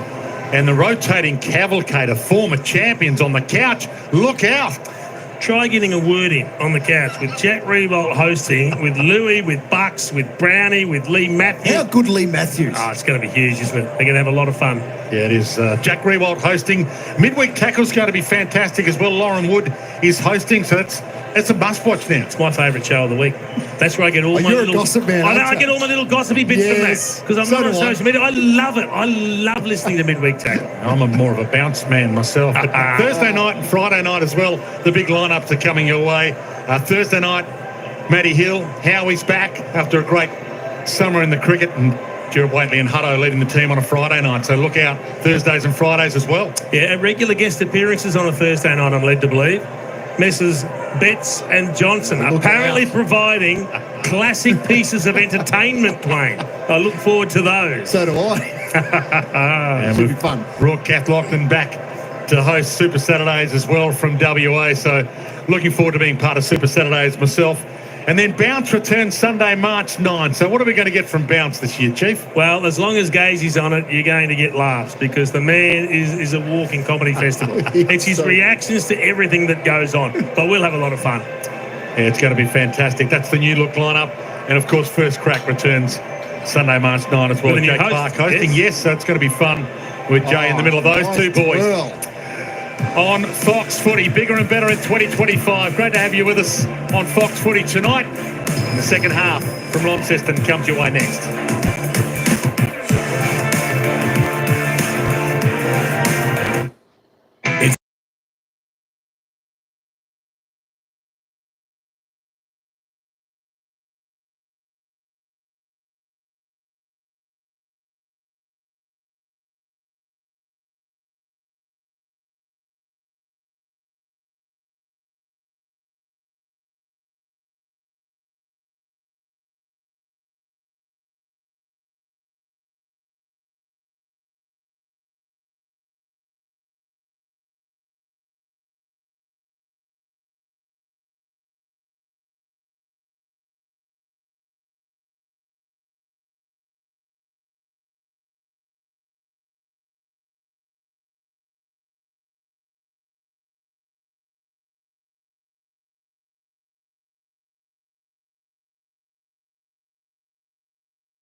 March 7th, Sydney and Hawthorn. Massive game for both clubs.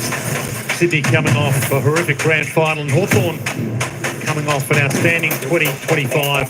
So much hope amongst Hawthorn fans that they're going to be a contender again this year. They've looked a little rusty tonight though in this. They've got a half and then 8 days until that round 1 game against Sydney at the SCG. I don't think they'd be thrilled with what they've seen in the first half. Certainly the comments from Hawthorn coach Sam Mitchell reflected that he thought the effort was somewhat lacking, so I'm sure he's given them a rev, but they are going to rest some players. Interesting, he also said we'll try a few things, particularly given the different ground that they're going to play in round 1. He said a shorter, wider ground. We need to do a couple of things in preparation for the Sydney game. I mentioned there's been good and bad for the Dogs. So Marcus Bontempelli with a calf awareness issue, but we have spoken about it a bit. 16 days until the Dogs play, so he should be able to get that scan to be fine.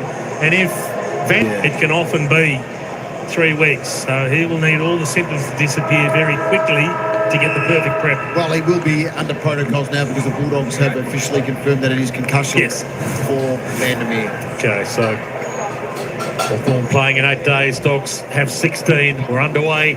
Second half. You heard from Sam Mitchell, a little disappointed with the effort level. Let's see if it spikes here. Newcomb didn't like what he had forward by boot. Sicily, the captain, who might have to get some of this momentum going. To Weddle, who wobbles it inside 50 through the hands of McGuinness. A little trickler away.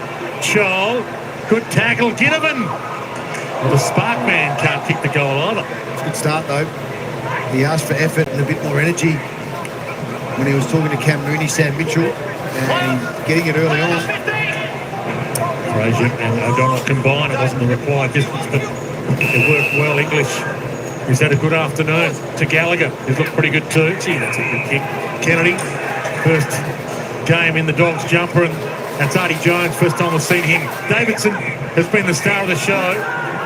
Jones, across the face. Norton tracks it.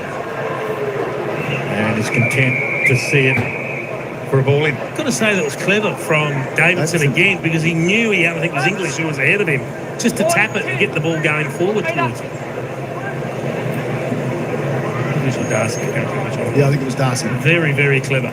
There is Davidson, who's had his own footy, 23 possessions for the mature age 23-year-old pickup.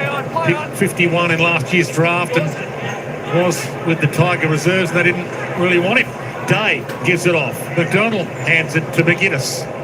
Some good run here from the Hawks. Chol on the overlap, had to go and fetch. Up against the boundary. Didn't hit his target, but Moore made it work. Ginnivan with the flick. O'Donnell and McGuinness did the dance. Once again, though, the Hawks just had a great opportunity. It was the one handball, and it was the most important one in that chain that hits the ground and puts Chol under pressure, when it should have been hit right on his chest, and it would have opened things up nicely for them. Ledge out. Frazier kick smothered. Gallagher gives it up to Kennedy. Pumps it down the line. Norton. Good hands. He's looked great. Williams. Just a little nudge on the kick. McNeil, who's made a few things work tonight. I love his work rate tonight, Chief. Norton's is up around the wing. He's been absolutely outstanding the way he's presented on the wings. Yeah, you're right, Moons. He's up to 11 possessions, but importantly 7 marks, and marks like that, outstanding. So players have a licence if they haven't got a feel of it to just go up and get 1 or 2 still? I don't think players have licences, but you need connectors. And someone that's athletic like Norton that takes that great contested mark when you've also got Darcy waiting inside 50. I think you want him to use that athleticism and that ability to take those marks. And he probably relishes having the space and a little bit more freedom to actually get up there and get connected. Meek caught by English. Day. Newcomb takes it out. How often did you go all the way up back pocket-wise, Moons? Did you go fair way up to try and get your hands on it a few times if it wasn't coming your way? Well, my teammates wanted me up there, so I didn't try to kick goals, Dwayne, so I had to be up the ground.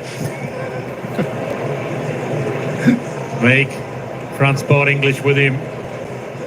Warple couldn't find the handle. Williams slid into it. Sanders, Arms takes it out. I mentioned these two teams met in the finals last year, that elimination final loss by the Dogs. The Hawthorn at the MCG. They only meet once this year, Hawthorn and the Dogs, in the home and away season. Round 13 at Marvel. Could meet the finals, of course. Sanders, English, gave it up to his opposite man, Meek. Day. He could generate some momentum Hawthorn's way with a few decisive possessions to Moore. First half was a little quiet. 4 disposals in the first half to Moore.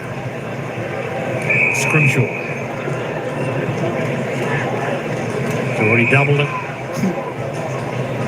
And got 2 in this. That's why. That's why he's got to get up and get involved, because he uses the ball so well by foot. McGuinness calling for the leads to come up. It's long to Meek. Flicked away from him. Williams. O'Donnell. Gallagher. It's good to see him getting plenty of ball as well. Harvey Gallagher. Darcy. Norton couldn't handle that. Barris. Scrimshaw. Battle. That new look defence for the Hawks, which might take a bit of time to gel. Amon.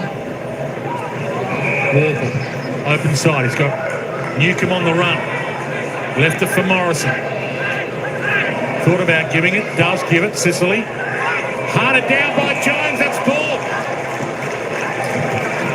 Opportunity For Artie Jones with Vandermeer off the ground with concussion. Again, he's fresh as well. So the others, the majority of them have played a half. Artie Jones comes on and he's fresh and wants to make a statement. Grabbed by Duray. And that's the difference between what we've seen Norton doing. There hasn't been that target pushing up the ground for Hawthorn that has given them the outlet kick that can take the marks around the wing. Out wide, Darcy in the middle of 3.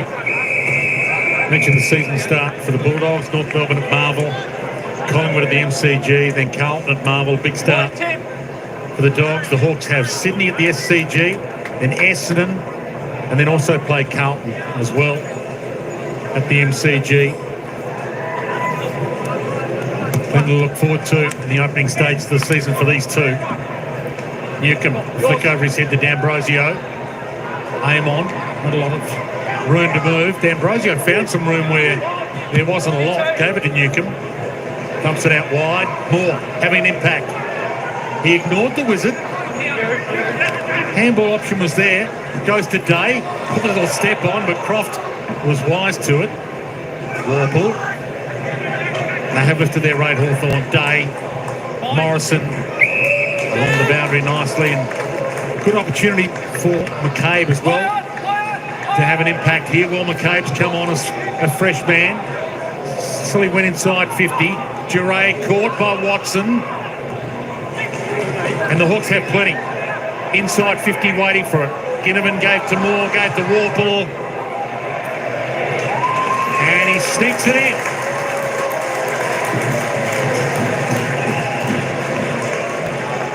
Well, they've already lifted their rating. You can see that already, but they're getting plenty of ball now inside forward 50. Their pressure around the ball is a lot better to the Hawks. They're putting a lot more pressure on the Bulldogs exiting D50. And you can see the outcome when they do it. The numbers around the ball, they had many options to pick from. All the smalls are involved. Watson with a tackle, trying to get involved in the game, and allows them to compress the ground so that they can play that forward half game that they're so good at. Still not quite as clean possession-wise as they'd probably like to be, but you can be sure Sam Mitchell's given them a rev. I mean, it's 4 inside 50s each, but 47 to 28 possessions. So Hawthorn working hard, which they definitely needed to do. Still like the pressure, though, that the Bulldogs, when they haven't got it, I've been impressed with what they've done when they haven't had the ball, as much as it's been easy to be impressed with what they've done with it. 2 rucks tie up. Meek got away with it to Nash. Newcomb started the second half well. Straight down the Staples. McCabe flies off hands. McDonald. It's a different Hawthorn. We saw a little bit of Will McCabe as well, which is nice to see another father-son out there. Father-son picked 19 in 2023. Had a back injury last year, but It's a good contest, wasn't it? He's a very promising father-son, certainly a lot taller than the old man was, but gave a really good contest there. And that's one of the few crumbing presences we've seen from the Hawks. And it was Conor McDonald who had a really good 2024, and he was up around the 30-goal mark, but getting front and square and finishing well. They need to do a lot more of it, but some signs that maybe they're working a little bit harder. The signs are with the senior players starting this third quarter. Dave with 6, Newcombe with 5, Moore with 5. So they're key players involved in the contest now, and they get the result. Sam Mitchell would be pretty happy, given he told us he was going to ask for more, and he's got more so far at least. Warple is able to slip away from Kennedy, which is hard to do. He's got the core strength. Meek, Sicily, again, the senior players. Sicily, Moore playing a role. Chips it. McCabe under it. Lob. Didn't necessarily outread him, but the kick didn't favour Will McCabe. Gallagher. Darcy, speaking of outreading them, good battle. Had the reach on Sicily. And Garcia. It's a 1-on-2. Jones is the 1. Hawks have the 2. Fought the fight well. Ball-in's a win. It was a good win by Darcy, 1 against 2. He had Frost and Sicily for opponents, but as you said, he judged it better, and the kick was to his advantage, as opposed to the one that went over the head of Will McCabe down the other end. So Meek being double-teamed at the moment. English in the middle, and Darcy rucking against him when it's forward. Sicily, not sure what that was, but it went to Croft. Gave to Sanders.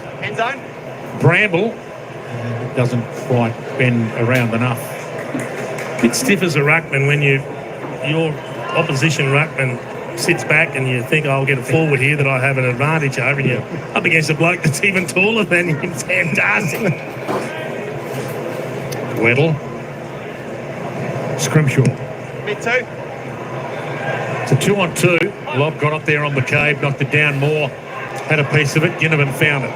Nash also starting to play a role. Little 1-2 with Newcombe, Amon, Ginnivan. McCabe again dragged down the tackle by Bramble. It was the Cleary chase, though. He's the one who was able to effect the tackle on Ginnivan. Seen a couple of times the Bulldogs with some strong rundown tackles in this game. High on Newcombe. He was a little stiff, I think, Garcia, in traffic. He's going down, Newcombe, though. This will be disposal number 7 in this quarter. He has changed the dynamic and the tone for the Hawks at the start of this quarter. Best and fairest last year, and the most Brownlow votes for the Hawks as well. John Newcombe. In fact, he got 24, and the next best was James Warple with 14, so he dominated the voting for Hawthorn Brownlow night.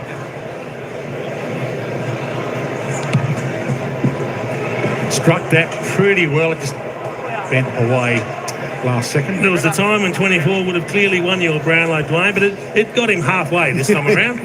You finished second one year, didn't you? Is that correct? Yes. Okay. How many goals did you kick in that year? Can I ask? 100 and what, Jess? 40 odd. 140 odd. Second. Yeah. It is a... But 24 votes now doesn't get you in the picture. No, it doesn't.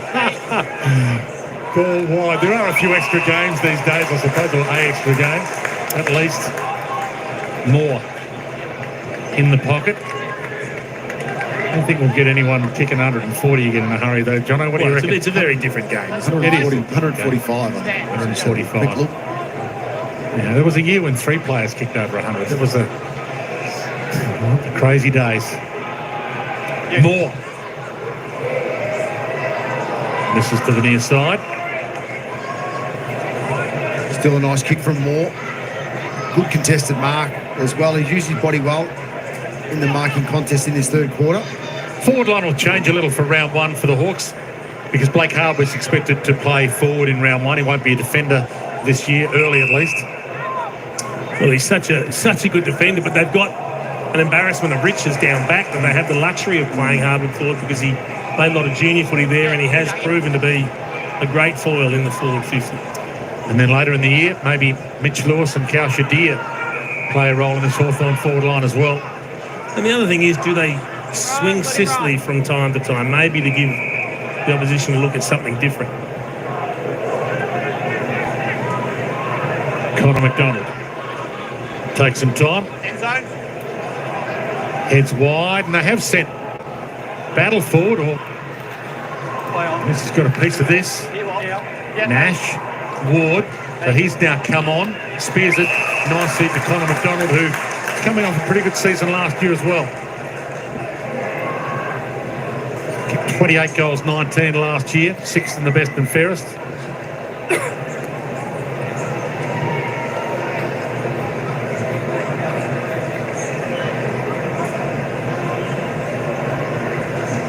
Both teams resting players for the rest of the game.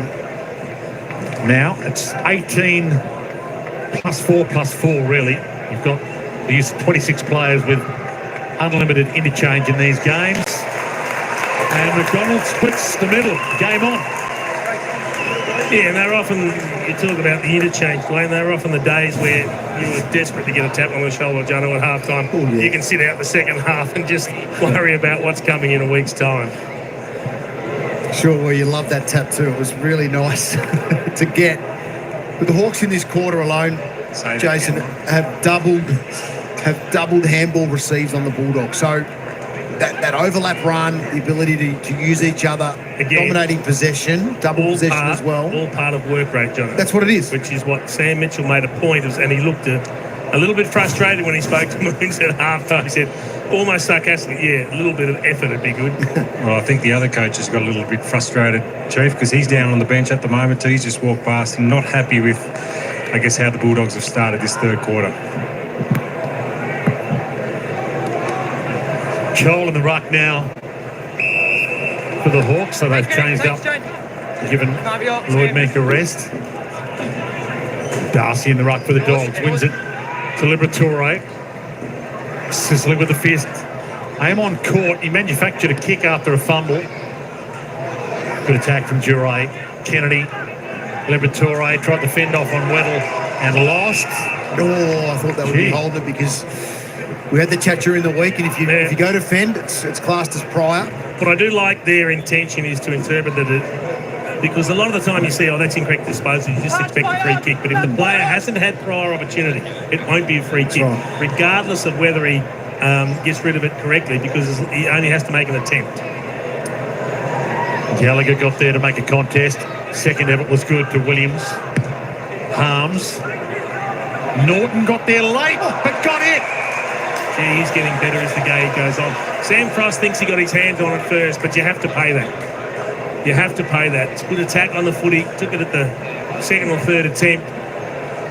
Where he launches from sometimes, you think he's no chance at all at getting to the contest. And Bevo said he had a big week on the track, especially in the air. Some really strong vision sent throughout the week. I don't know if anyone attacks the ball better than him in the air. Do they, John? No, you're right. Spot on, Moons.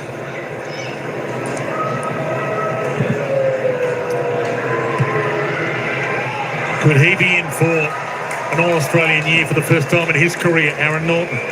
Chief, I like the fact that he went back and actually took the set shot after a couple of bad kicks. Most guys then would have tried for the snap. Around the corner, you're right. He's still tried to make sure that he's got his run up right. I like that. Which has become fashionable, but this is another reason why there's so much upside for the Dogs. I mean, again, he's capable of just about anything. And it's an interesting point from Moons, Jono, when you teach conversion, when you goal kicking down at the Dogs. How many of them want to kick around the corner? Do you encourage it?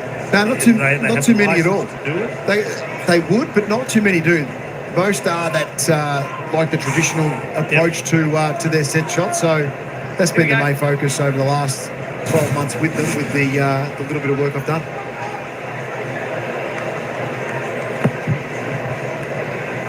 Joel, English, Kennedy. Good touch, so straight out of the middle. Croft. So Norton ducked out the back. That was clever. Frost was drawn to the ball. Norton hit the post. They're the ones you want to be kicking on his natural foot. A couple in a minute would have got them up and running. But he just looks dangerous. Every time the ball's in his area, he looks like he's going to get his hands on it. And that's exciting if you're a Dogs fan. Picked kicked 9 back in 2017. Aaron Norton. Looks like he's had a great pre-season, just finishing it off in style in this one. McKenzie. Lob. Left it behind, but locked up his mess. O'Donnell. Spent it before it earned it as well. Goes back and gets it, but then pops it a bit too wide. On the line, Bailey. He's looked strong tonight, Jono. He looks very, looks like he's put some muscle on too over the break. Yeah, definitely. That's the good part about now. You see when you see these players for the first time, real time, you see a size difference in a few, and it's noticeable on a couple as well. Child towards Day at half forward. O'Donnell, Kennedy got his arms free. Garcia trying to thread the eye of the needle with a handball. McKenzie, it's a pretty good spot with the kick. The chaos ball didn't quite work. Cleary was caught. I like the quick whistle from the ump on that occasion as well, knowing the ball wasn't going to come out. Nash does the right work this time. Sanders. Day. Nash. Ginnivan. Ward. Amon. On the back pedal. Just sits it on heads. Couldn't have picked out the ball defender any better, could he? Should have lifted it a bit higher. At least someone could have sat on Lob's head. He did kick it straight to him. Williams. Play on. Cleary. Williams to Libba. Didn't play last week, Libba, so he might be one of those that gets a full game. It's a free kick downfield.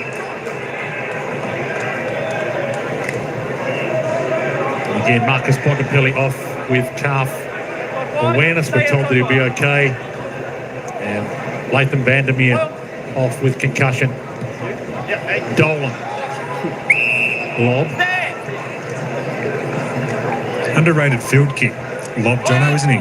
He's very... He shoots one move. Thanks very much.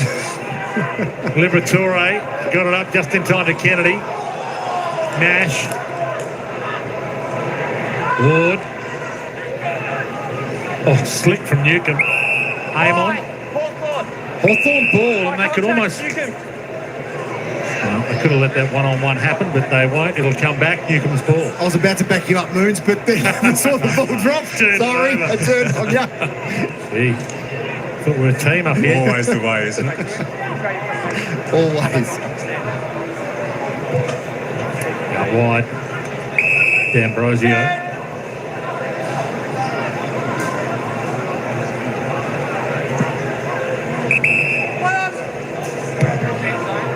Not a couple of leads to go long, and Really poor kick in the end. He had a really good lead from Conor McDonald coming straight up at him. And he obviously thought he saw something, but the players weren't on the same wavelength. And in the end, it's an uncontested mark. He's normally a really good kick there, Frazier. Frazier found Kennedy.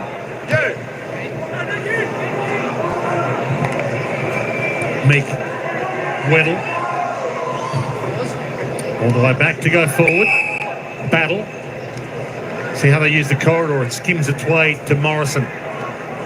Ward. Fresh legs have been exactly what the Hawks have needed in this second half.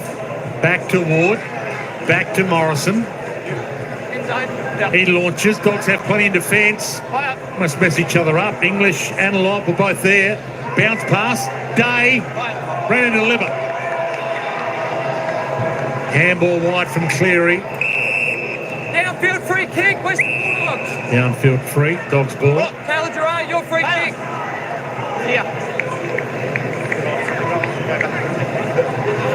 Taylor Giroux, who turns 34 this season. 22 games again last year. Very consistent. Will play his 100th for the Dogs early this year. Battle. Well, that's almost 50.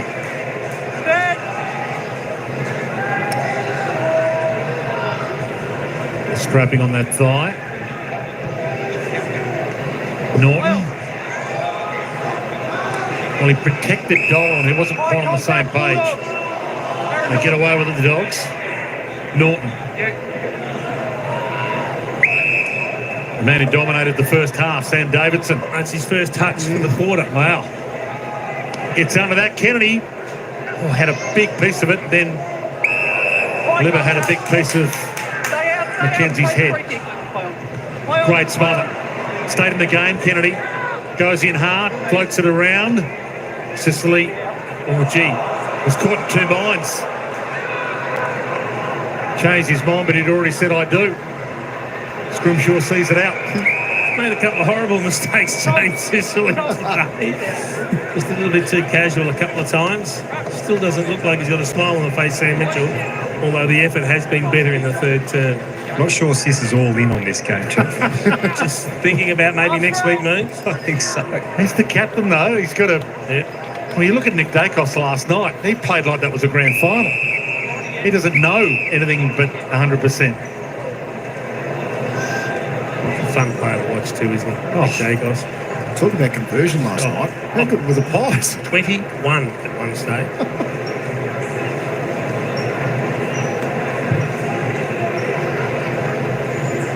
And he could have taken it easy. He knows that he's in for round one, but... You sure? But boy, did he put the foot down last night. So some, taking it a bit easy in the pre-season. Guys like this, though, Cleary, there's a number of guys who, as I mentioned earlier, like Sam Davidson, this is the most important game of their life. It's in the double figures, possession number 11 coming. Done some good things. Picked 61 in 2021, so this is his fourth season on the list for Cleary. So he really does have to make a statement at some stage this year. Sicily around his body a little too wide, and Mearns might be right. It's a little casual at the moment. Well, there's good pressure by Jones, though. There was a hand pass given without looking from Frost, and it just put him under immediate pressure. He should have called for it, mind you. Duray. English got there. So not playing in this game for the Hawks. Cheku Jath with a hip issue, but it's not a long-termer, we're told. Luke Bruce will play a full reserves game, we're told. Jarman Impey rested for round one. Blake Hardwick rested for round one. No Mitch Lewis, no James Blank, no Cal Shadir. They've all got injury issues. Mackenzie, Ward. Lob got there, skimmed his knuckles. Bramble, what does he want to do here? He's got two and Bashuti at the boundary line, and he fought them all. Davidson, caught. Lob, the meat and the sandwich. And for the Dogs, not playing in this one. Well, Bailey Dale's got he had a quad, but you're telling me he might be right for round one? Well, it's a push, isn't it? Like a couple of the others that are sort of touch and go. Yep. Ed Richards will be back for round one. Riley Westwood, told by Luke Beveridge, should be right for round one. No Jamara, no Trelaw, no Liam Jones, no Cody Waitman for the Dogs. A couple of big injuries there, isn't there, for the Dogs? If they can just find a way to get a couple of wins early in the season without those players, they will set themselves up for a really good back end. And as we've told you, Latham Vandermeer is in the concussion protocol after getting a head knock in this game, and Marcus Bontempelli with a little bit of calf awareness. Let's hope Liver's okay here. And that's the other thing. In the last quarter and 2 minutes, no injuries, please. And maybe they'll put a few of these guys in cotton wool. But Marcus Bontempelli will come into the season with very limited football under his belt. He didn't play last week in the game against the Bombers, and he played about 8 minutes in this one.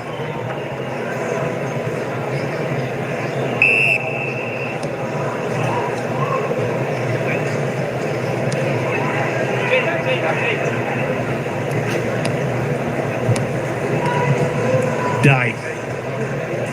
Spotted that wide. Maybe some of the intensity's gone out of it now. It is late in this third. Hawthorn began last season with 5 losses in a row, so they obviously with Sam Mitchell at half-time, down by 22 points, was a little wary of being complacent.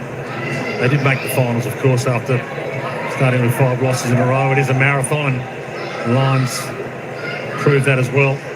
Sanders, McNeil,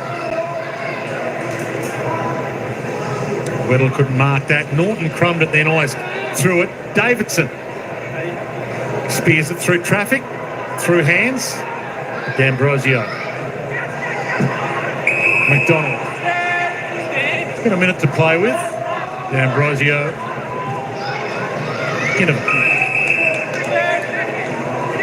Beautiful kick then from D'Ambrosio. Just held it. Yeah, Looked like he was going to go long. Yep.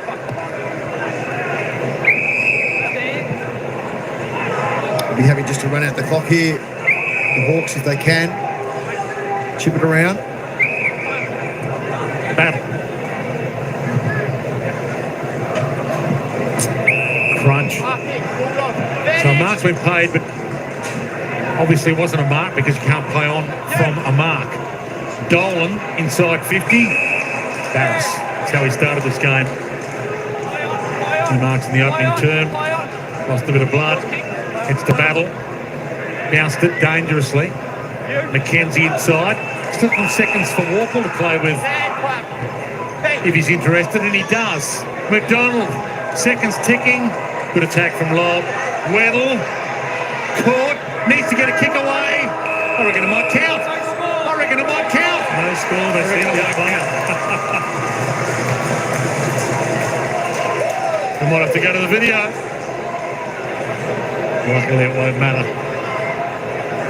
But a better effort from the Hawks in that third term. They trailed by 22 points at halftime, and they'll be a little happier with their quarter at the office.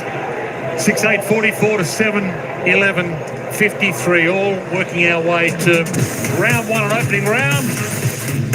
As we mentioned, the Dogs, March 15 against North Melbourne. That's when their season will begin. What a big game that's going to be, with hopefully North Melbourne on the rise.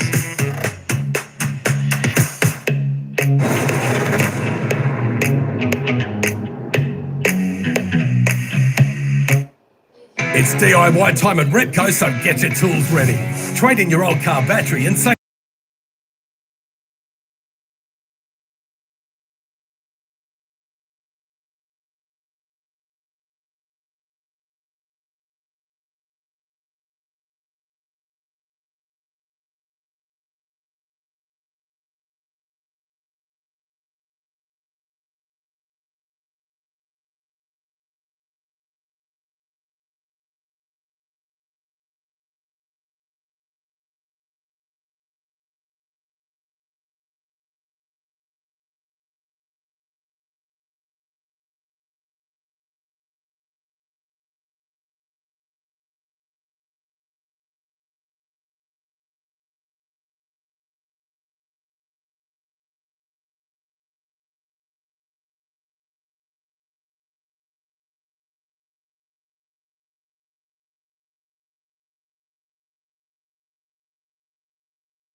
kick away before the siren. Fortunately, it doesn't matter in this game, Wayne, but, oh boy, wouldn't we be talking about it if it was a competition match? Or a grand final. And you made a good point. It's when the umpire hears the siren as well. So there is that tenth of a second after the siren that the umpire then signals that he's heard it. But if that was ever to happen in a critical moment like that, so it's with the siren, so there's no play that you're holding up, why wouldn't you do a review, a video review, and make sure you get the decision correct each and every time? So can we just put that on the agenda for the AFL right now before it does actually happen in a home and away game or a final? Well, that's the thing. Sometimes we don't address these issues until it happens, mate, and then it's too late, isn't it? That's right. That's right. What have you made of Hawthorn, John? Oh, that was a better quarter, wasn't it? The senior players stood up. You look at the improvement in that third quarter from Newcombe, Moore, Day and Amon. 11, 4, 8 and 13 in the first half. Amon was good. Third quarter he had 8, got some really strong run off the wing, but Day and Newcombe around the contest were a lot stronger, and Moore as the high half forward really got himself involved in the game, and it resulted in what was a better output from the Hawks. They hit the scoreboard. It was across the board. He asked for better effort, Mitchell, when he got it. 12-6 clearances, 40-31 contested possessions, and they won the inside 50s, albeit only by 14-13, but they've been dominated 38-12 in the first half. So a much better performance in the third quarter, but interesting to see. We just don't want anyone at all getting injured in the last quarter. Absolutely, and maybe a few will get put in cotton wool, especially those that have come off injury and interrupt the seasons. We just saw Will Dale on the bench. He missed the first 6 rounds with a foot injury last year and then missed the finals with a collarbone. Maybe his day is done. Hey, please jump back in. Although he did have the pickle juice in his hand, which gives the indication he might be back out. You don't think he likes the taste of it? Well, I'm not sure. I don't think many do. Well, I'm not sure you'd take the pickle juice if you're not coming back on. Ward had a good third term coming off the bench. So Ramsden's been released. Child got there late. Feed out wide in the hope of the Wizard, but hasn't been any wizardry from the Wizard tonight. No, he hasn't got near it. Just 3 possessions. So keep an eye on Artie Jones. There's the definite rise in effort and energy in what he's trying to do on the field. Whether it translates into a big year, we wait and see for him. But you can certainly see a difference in his approach to the contest. Frazier got there late on Morrison. Didn't overcommit. He's coming off a really good season as well, Joel Frazier. 13 games in his debut season. Had his spot in defence locked down by the end of the year there. Pick 45 from 2023. McCabe caught quickly by Cleary. Kennedy. Gallagher. Frazier. It was good until it wasn't. Morrison tracked him down. Just keeps on keeping on. Harry Morrison as well. Sicily floats it wide. And here is McCabe, the son of the gun. You spoke about holding the ball, Jason, and the interpretations around the way it's going to look. I've got a good feeling about it. I think it'll be it's a lot simpler, but easy to understand. I think it'll be easy to understand. Yep, and I agree. I think we'll get the right calls more often than not. Yep. So Will McCabe, pick 19, 2023. Back injury last year. Luke played 138 games and dominated the Sandfield Grand Final for Central Districts one afternoon. And he kicked. We'll be hoping for a debut at some stage this season, Will McCabe. So just to clarify, talking about that holding the ball, Jono, if you make an effort and you haven't had prior opportunity, it doesn't matter if you have an air swing with your foot or your fist, even though everyone will scream incorrect disposal. If you haven't had prior opportunity, as long as you make that effort, it doesn't matter if it looks like a throw. That's right. It will be called play on if the ball comes out or a ball up if it's held to. Spot on. Good mark from Lob, and it's up to us to reinforce what the AFL's told us as well. But if you try to fend or take a player on, that's deemed as your prior opportunity. Part of our job this year to try and help you understand what the umpires and the AFL are doing their hard work to help us understand over the summer. Western Bulldogs, Matt Kennedy. Matt Kennedy's ball. And outside 5. Had Harms riding shotgun, ignored him, and now gives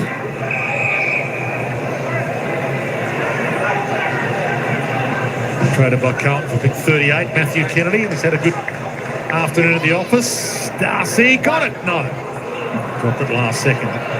Aim on. That's a trip. Rip downfield. Where you up? You stand. Stand. Oh, he's hurt him as well. Aim on. He's hobbling a bit. Hope the ankle's okay. Sicily. Outside that player. Hey. That's a dangerous switch. Battle. Got around Norton. There's Jones on cue. He was able to compete in the air. Nash dumps it down the line. Almost. There's the mark to Cleary. He's looked okay. Mentioned 7 games that he's played. They're pick 61 for 2021. Been almost for a while. Warple. Aim on. Charles. Crowd screaming for him to give it. Here's the Wizard. Hasn't seen a lot of it, but he nails it on cue. That's the first time this afternoon he's found some space inside forward 50. It's also the first time the Dogs have been exposed like that. Well, it was off turnover, so Yes. they turned it over at half backward corridor. So once that occurred, Warple with the magnificent handball out to aim on, and then it's open. We got players out everywhere. The Hawks.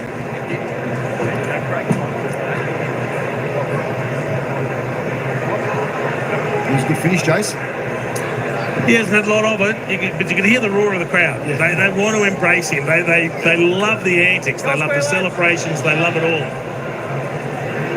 18 games, debut season last year. Nick Watson kicked 25 goals, 27. He was inaccurate early, but he got it going, his mojo in the end. Kicked 7 goals in Hawthorn's 2 finals. And he took the mark of the pre-season as well, so he's had a pretty good pre-season. Ramsden gets a chance here against English again. A little bit of an opportunity for Max Ramsden, who's played 5 games so far, been on the list a few years. Warple long. Chol got some lift. Over the top. 2 in a minute for the Wizard. Gee, it was a good hand pass. Finn McGuinness, I think it was. Just waited to occur to me. I was taken by the fly from Chol. I thought, hang on, he's trying to produce something spectacular. The long kick came in from Warble. Have a look at the sit from Big Marbiel, flew up, didn't get it, but this hand pass here, while being tackled, that's elite. That is so good. Watson was looking for the big climb at one point there as well. He was setting himself in the end. That's beautiful. That's clean. It doesn't take much, does it? You go from a game where you're not involved at all leading into a season to potentially finishing really strong and feeling good about your game as you enter the home and away season. They might win this game from 22 points down at half-time when Sam Mitchell asked for effort. So as a coach, can't ask for much more than the response that he's got from his boys. Max Ramsden, 4th ruck option really. Meek, Reeves, Chol. Well, he could ruck Nash and Weddle sometimes as well. So tough team for him to get into as a ruck. 2022 mid-season rookie draft pickup, Max Ramsden. He's played a little bit of time forward in some of the pre-season games as well, and that's difficult for a young ruckman that's maturing, trying to learn his craft, and then expected to play key forward because they've had some deficiencies there, but he's been a really good competitor. Tackle played by McGuinness on Cleary, holds it in the area. So yeah, we'll get to an interesting stage this game if there's a kick the difference with it. Both teams get the message sent out. Let's actually have a crack at trying to play to our structures and win this game. Because it does look like the intensity is higher right now than it was at stages of the 3rd term. It is, and it's not winning or losing that matters, but when they get to that scenario where you're up or down with 2 or 3 minutes to go, John, that's where they flip into their scenario situation, and the things that you train and practice on the track, you need to put into play in a game. You can't help it, can you? When the crowd gets a little bit up and about, and you just can't help yourself. And Artie Jones is one of those. Wants to generate some momentum, coming on fresh. Got it to Garcia. Little chip kick. We've sung Davidson's praises all afternoon, and that's as good as anything he's done. No front-on contact free to McNeil. Oh, that was a great spoil from Scrimshaw. Okay, Poulter. Back with the fly. Bramble. Plenty of numbers in the middle. On the spill, Weddle. Caught. The intensity has gone up. McNeil caught the backside of the ear.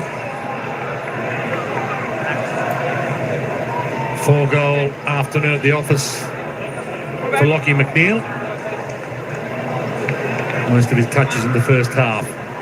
English and Ramsden go at it again. Ramsden fetched it from the deck. Jones, Harms, Sanders, Morrison, D'Ambrosio. Works it to the wing. Big ball to win here. Knocked down from Cleary was okay. Charles on the same page though. Ginnivan. Morrison. A little too wide. Harry Morrison. You can get 100 plus games from your pick 76 in the draft. You've got to consider that a win. He's not first picked in the team most weeks, but he's been a good contributor over time. Jones.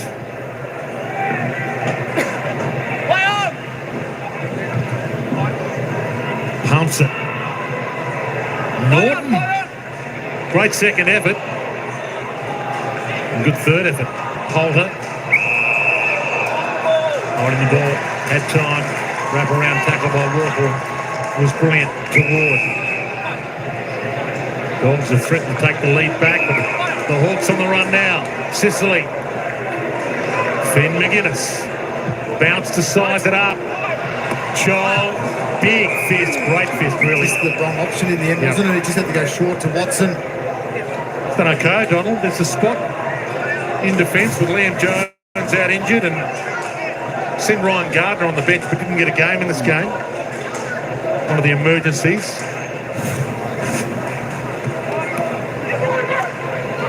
Almost ball, more wrapped up.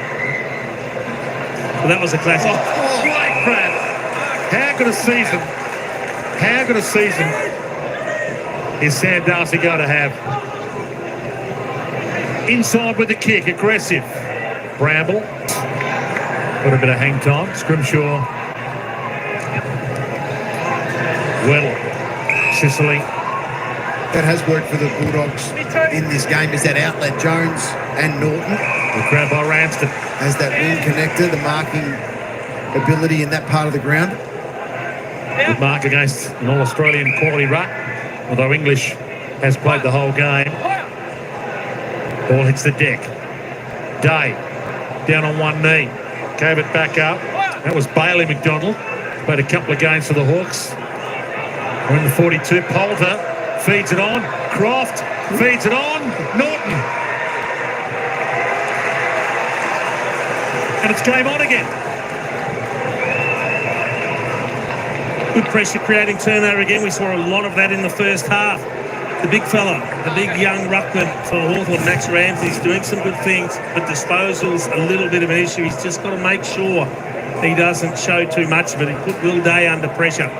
And then Will Day's lying on the ground. He gets a handball back from Dylan Moore. He didn't want it. He's a bit sore. He's just trying to get up from the contest, and the ball's back at him. He just said, "Nah, get rid of that. That's enough." Good trainer handball. The Bulldogs kept the ball moving forward, created the overlap and kept it all the way through to score. So the Hawks are down by 2 points. In a real game, they'd probably put Lloyd Meek back on, but he might be done for the afternoon, which means over to you, Max Ramsden.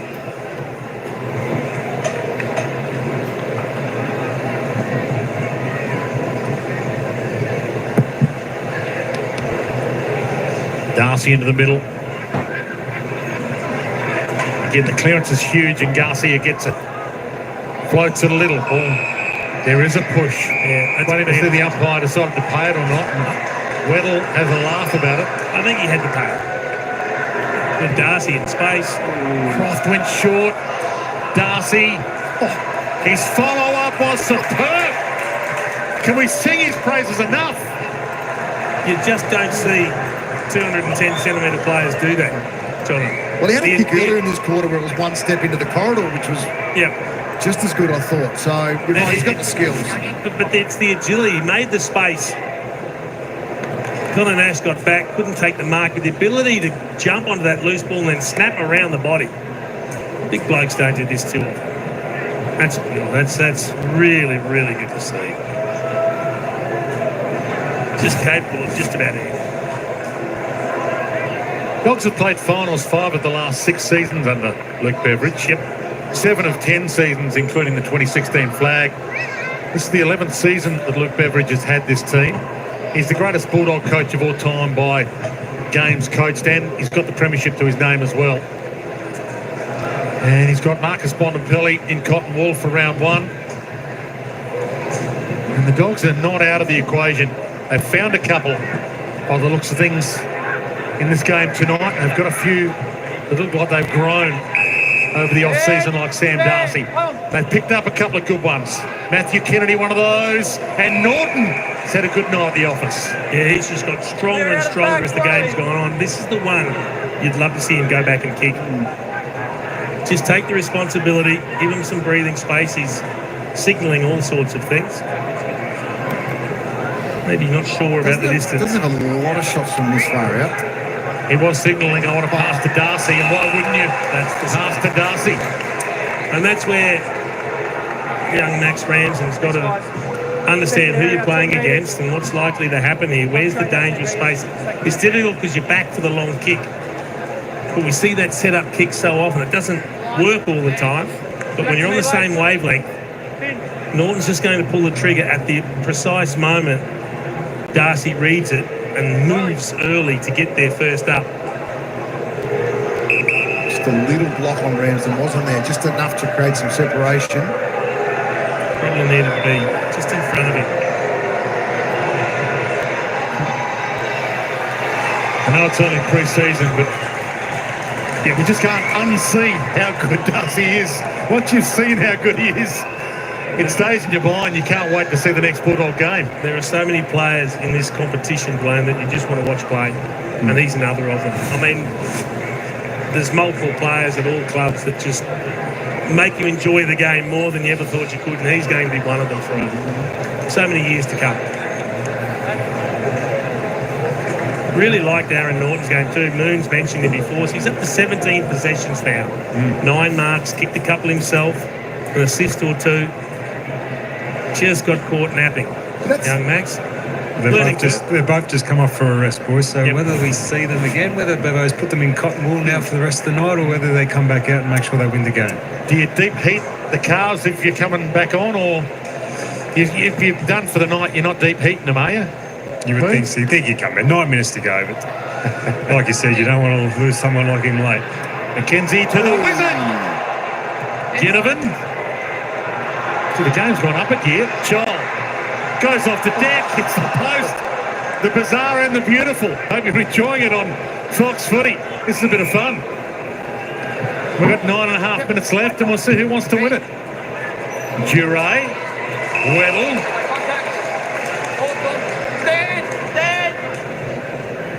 Stay at the back. Stay out. Stay out. Hey. Stay. Frost.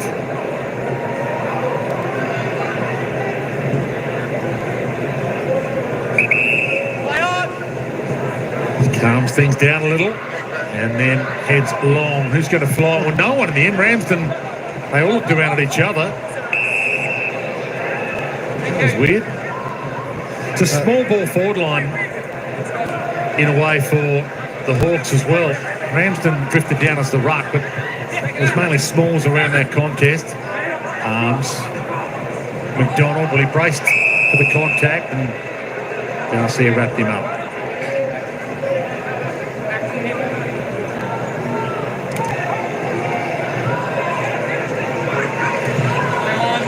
Arms bumped. McDonald. McKenzie. It's a 3-on-2. Chol, can he get a run at it? They have sent Sicily forward, so they've made that move as if they want to win the game. McCabe fed it out. D'Ambrosio turned out of trouble. They kicked the ripper. So maybe they do want to win. They've sent Sicily forward. match play situation. Just a clever goal from D'Ambrosio. He just kept spinning around and found himself able to break a tackle and had some good goal sense. Kept alive, young Will McCabe got the hand pass out, and then that's a great spin. 2 spins. Yeah, it's an excellent finish. Ambrosio, it's the best goal we've seen today.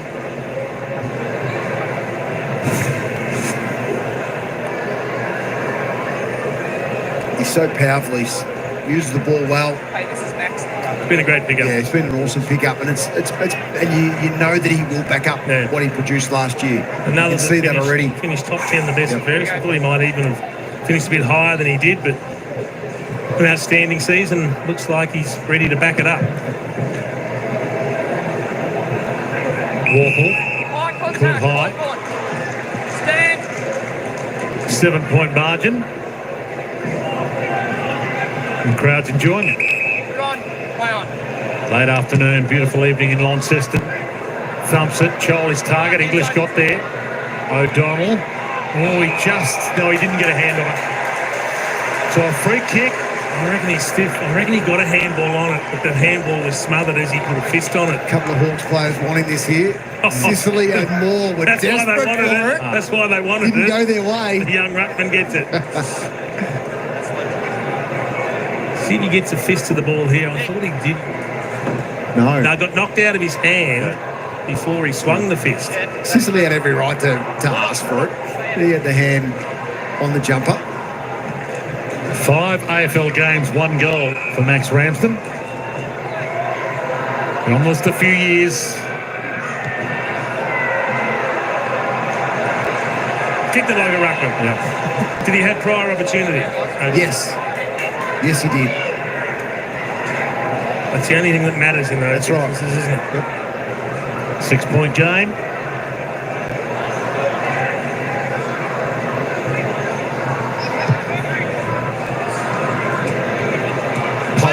Couldn't mark it.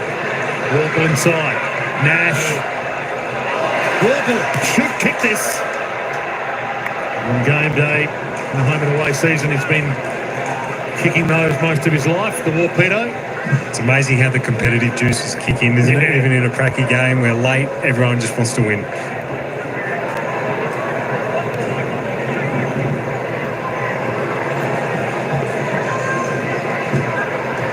Gallagher. Arms. 2-on-2 out wide. Davidson couldn't collect it. He might be a bit spent. Had a leather poisoning in the first half. Battle. Moore, whose second half has been outstanding. To Ginnivan. A goal and they'll take the lead back. And they were down by 22 at half time. I reckon someone will. Off hands, Duray. Libba. Thought Chol was going to be a big leaper there for a second. Garcia dragged down. The umpire will ball it up. He slowed down a little bit then, Garcia, knowing, understanding the rule. And that's what we may see, obviously. Yes. Moments like that where players understand and try and exploit it a little bit. Take their own prior opportunity away. So yes. they can just get stopped. Spot on, Jason.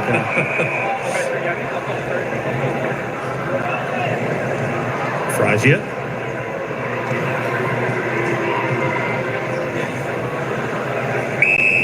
Bramble.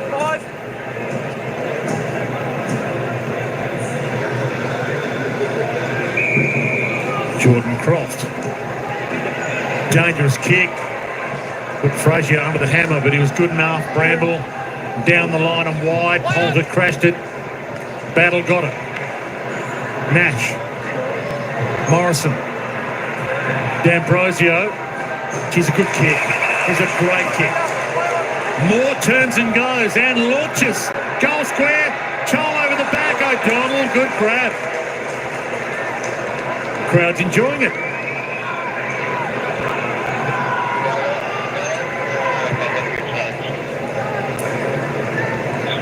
Poulter again crashed it down. Davidson, a trickler on the crumb. And battle wrapped up by Davidson. Spills it. Morrison. Ward, who's given them some dry since coming on. He just overcooked it today there.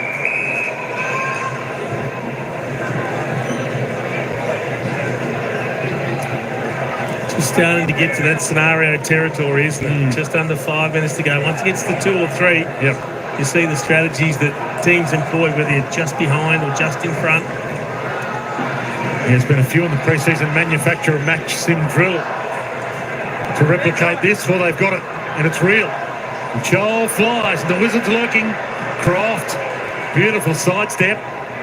Kick, not so good. Morrison. He was in the 25 most weeks last season, but only played the 12 games and was emergency 8 times. Pumps it. Sicily can't get the leap as a forward. We're hearing more crowd involvement as well. I think everyone realises it's just got a little bit more competitive. Will we rewind that Weddle goal then? Will we? On the siren, a 3/4 siren. Ramsden against English. Or was that high?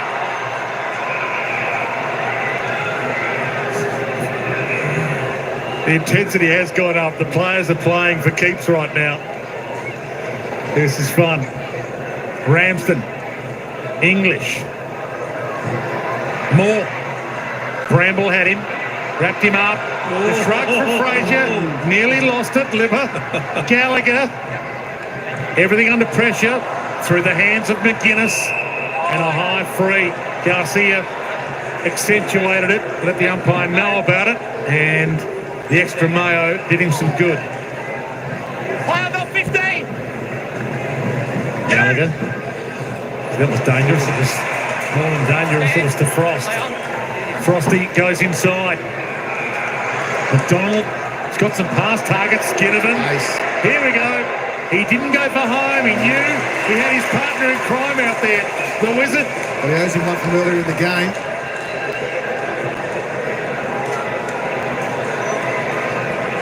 He had some interesting idiosyncrasies in his set shots, kicking styles that we saw last year. Is he going to do the big wind out to the right, which would really remove a lot of the angle that he has here?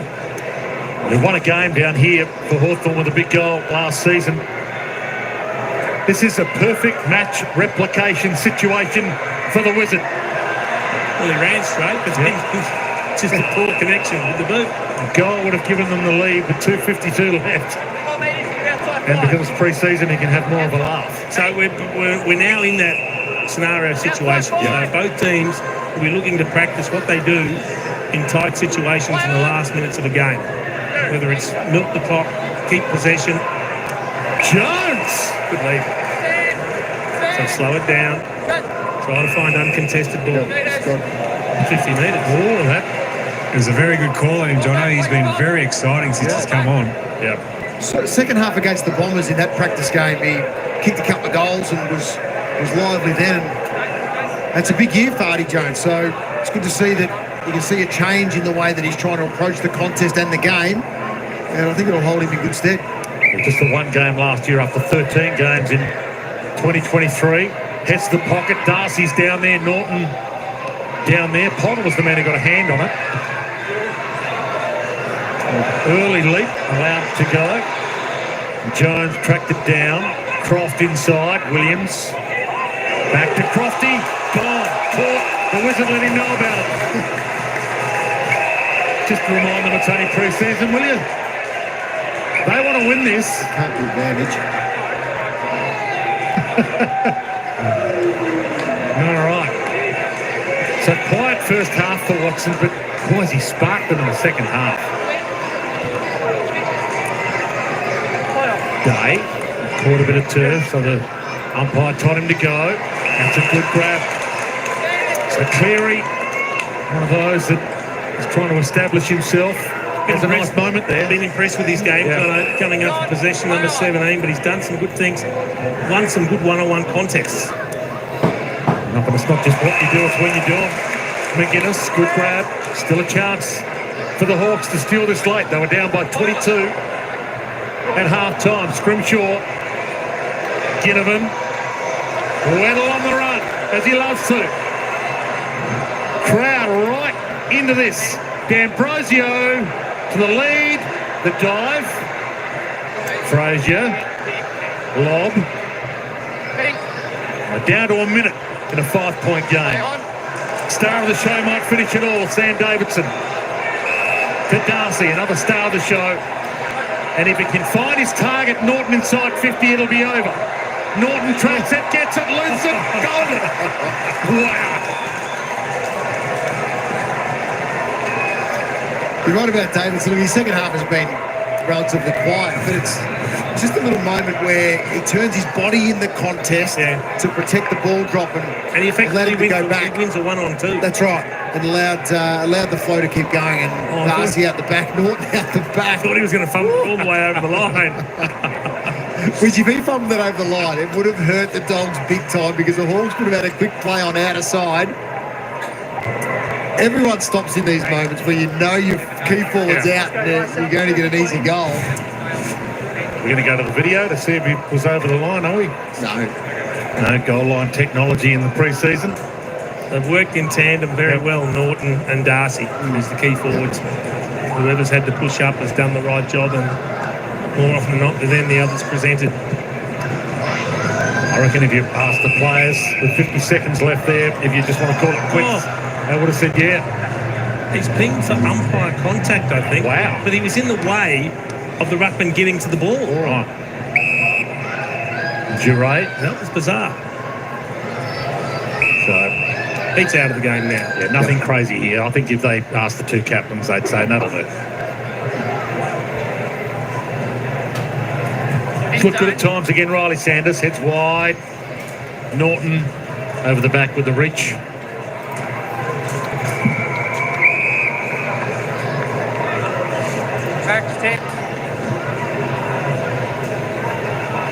There he is, the bot. One of the stories of this game. He wasn't too alarmed, though, was he? Very relaxed. Had a chat with Cameron Mooney boundary side and said, I'll be right. A little bit of calf awareness, but that was it. It got there, but left it behind. Cleary has shown some good signs to lob. Duray. So it does end in the hands of the man who made a statement. Kick a barrel.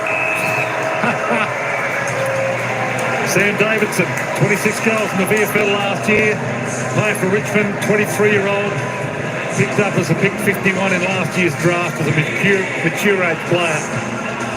And he's ended the night with 29 possessions. And the Dogs have ended the night with an 11-point win.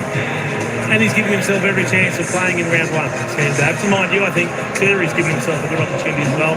So some positive signs from some of the inexperienced Dogs. And after dominating the first half, the Hawks were able to fight back in the third term, but deserved winners, the Western Bulldogs. And I just think those two there, we just saw the numbers, number 33 and number 10, Norton and Darcy. You build a forward line around those two, you've got a lot to work with. I think for Hawthorn as well, obviously they play next week, so that's what they get out of this from a work rate thing. Sam Mitchell sets them up now, because I think you'll see a different approach to the first quarter next week when they take on their first game of the year. Just repeating, Leighton Vandermeer also in concussion protocol after getting a hit to the head in this one. But the good news for Dog fans is that the Dogs don't play for another 16 days. Saturday, March 15 against North Melbourne. Hawthorn running up in 8 days against the Swans of the SCG, March 7. Cam Mooney, as you can see, is lurking. About to have a chat to a couple of the stars of the show. But if Marcus Bontempelli gives us the big thumbs up, then I think both teams will be pretty happy with what they got out of this one tonight as their final hit out for the main season begins. And make no mistake, if Marcus Bontempelli had a leg injury that was concerning, he wouldn't be out there on the ground. Yeah. He wouldn't be out there mingling and mixing. We'll chat there with a few of the boys, just making sure that Vandermeer is not feeling too many ill effects from his head knock, and we hope that things go perfect for him so that he ticks all the boxes and can just fill that 12-day minimum. Let's head downstairs to Cam Mooney. Well, no, it's a fantastic game from you guys, but you just said then, I said, pretty good game. You went, well, when you've got Darcy down there, it makes things a lot easier. You boys seem to be pairing up pretty well. Yeah, definitely. I think now that he's getting older and getting stronger, and the sheer size of him makes it hard for the defenders to match up. And yeah, we know that us down there, one of us might get a good look at it each game. So yeah, just really focusing and working together. We spoke about your work rate tonight and actually getting a lot of ball up the wing, really being that connecting player that Jason Dunstall spoke about. Is that something that you guys talk about? I didn't see you guys flying against each other tonight, really just separated? Yeah, a little bit. We've been trying to work on our isolation. We know that we're both pretty good one-on-one players, so the more opportunity we can find ourselves in those situations, the better for the team. So yeah, just separation and space out there works. Looks like you found a couple of players tonight, young Davison. Yeah, he's been a standout all pre-season, really. His running abilities through the roof, and he showed that tonight. And yeah, it looks like pretty much a lock, the way he went about it. With Cody being out round one, McNeil as well, you seem to have put his name up in lights. Yeah, definitely. He's another one that's worked. I think his form in the back half of last year was really good, and then yeah, trained the house down pre-season and hit the scoreboard tonight, which is awesome. I spoke with Bev before. You reckon you trained the house down this week, and obviously went well, mate. Well done. Congratulations on a great game. Good luck for round one. Cameron Mooney downstairs with Aaron Norton, who was one of the stars of the show in this win by the Dogs by 11 points, 11-11 to 9-12. Thanks for your company here in Launceston. Plenty still to come on Fox Footy Brisbane. All right, there we go, folks. Game, set, match, and of course the Bulldogs victory by 11 points with the Hawks. Well, they did get their nose in front in that final term. The game did pick up intensity a little bit like that. They were both wanting to win that game in the end, but the Dogs just come out too strong. I think it was a pretty good result for both teams. Both teams got through it pretty unscathed for injuries. As we said earlier, the Bont just went off with a bit of a calf in the first quarter, and he was benched and rested and should be right to go for round one of the AFLW season coming up not too far away. Thanks, Caden. Your Dogs won. Well done, well done. J Mar, the stats man. How you going, Squire? I think we'll be covering the next game, Brisbane Lions and the Adelaide Crows. That might be coming up too far away, maybe around about 10 minutes or so. But that's all we've got for this live and this coverage. We'll see you on the next one, not too far away. As I said, Brisbane Lions coming up next against the Adelaide Crows. All right, folks. Look, if you're a Hawthorn supporter, it was still pretty good. They started to play their game plan a little bit more in that final quarter, which was good to see. But the heat, she was pretty hot out there tonight. So the players will be good at that game's been done and dusted, and they've got through that game. We'll bring that into the first round coming up in about a week or two. So not too bad. All right, folks, thanks everyone for coming in. Well done, Bulldogs. You did well. You look pretty good there. And we'll see you next time. Lions laid out. Andrews out. Joyce in. There we go from J Mar, the stats man. There we go. Andrews out. Joyce coming in. All right, let's head over and we'll see the next game with the reigning premiers in their last pre-season game before the round one commences.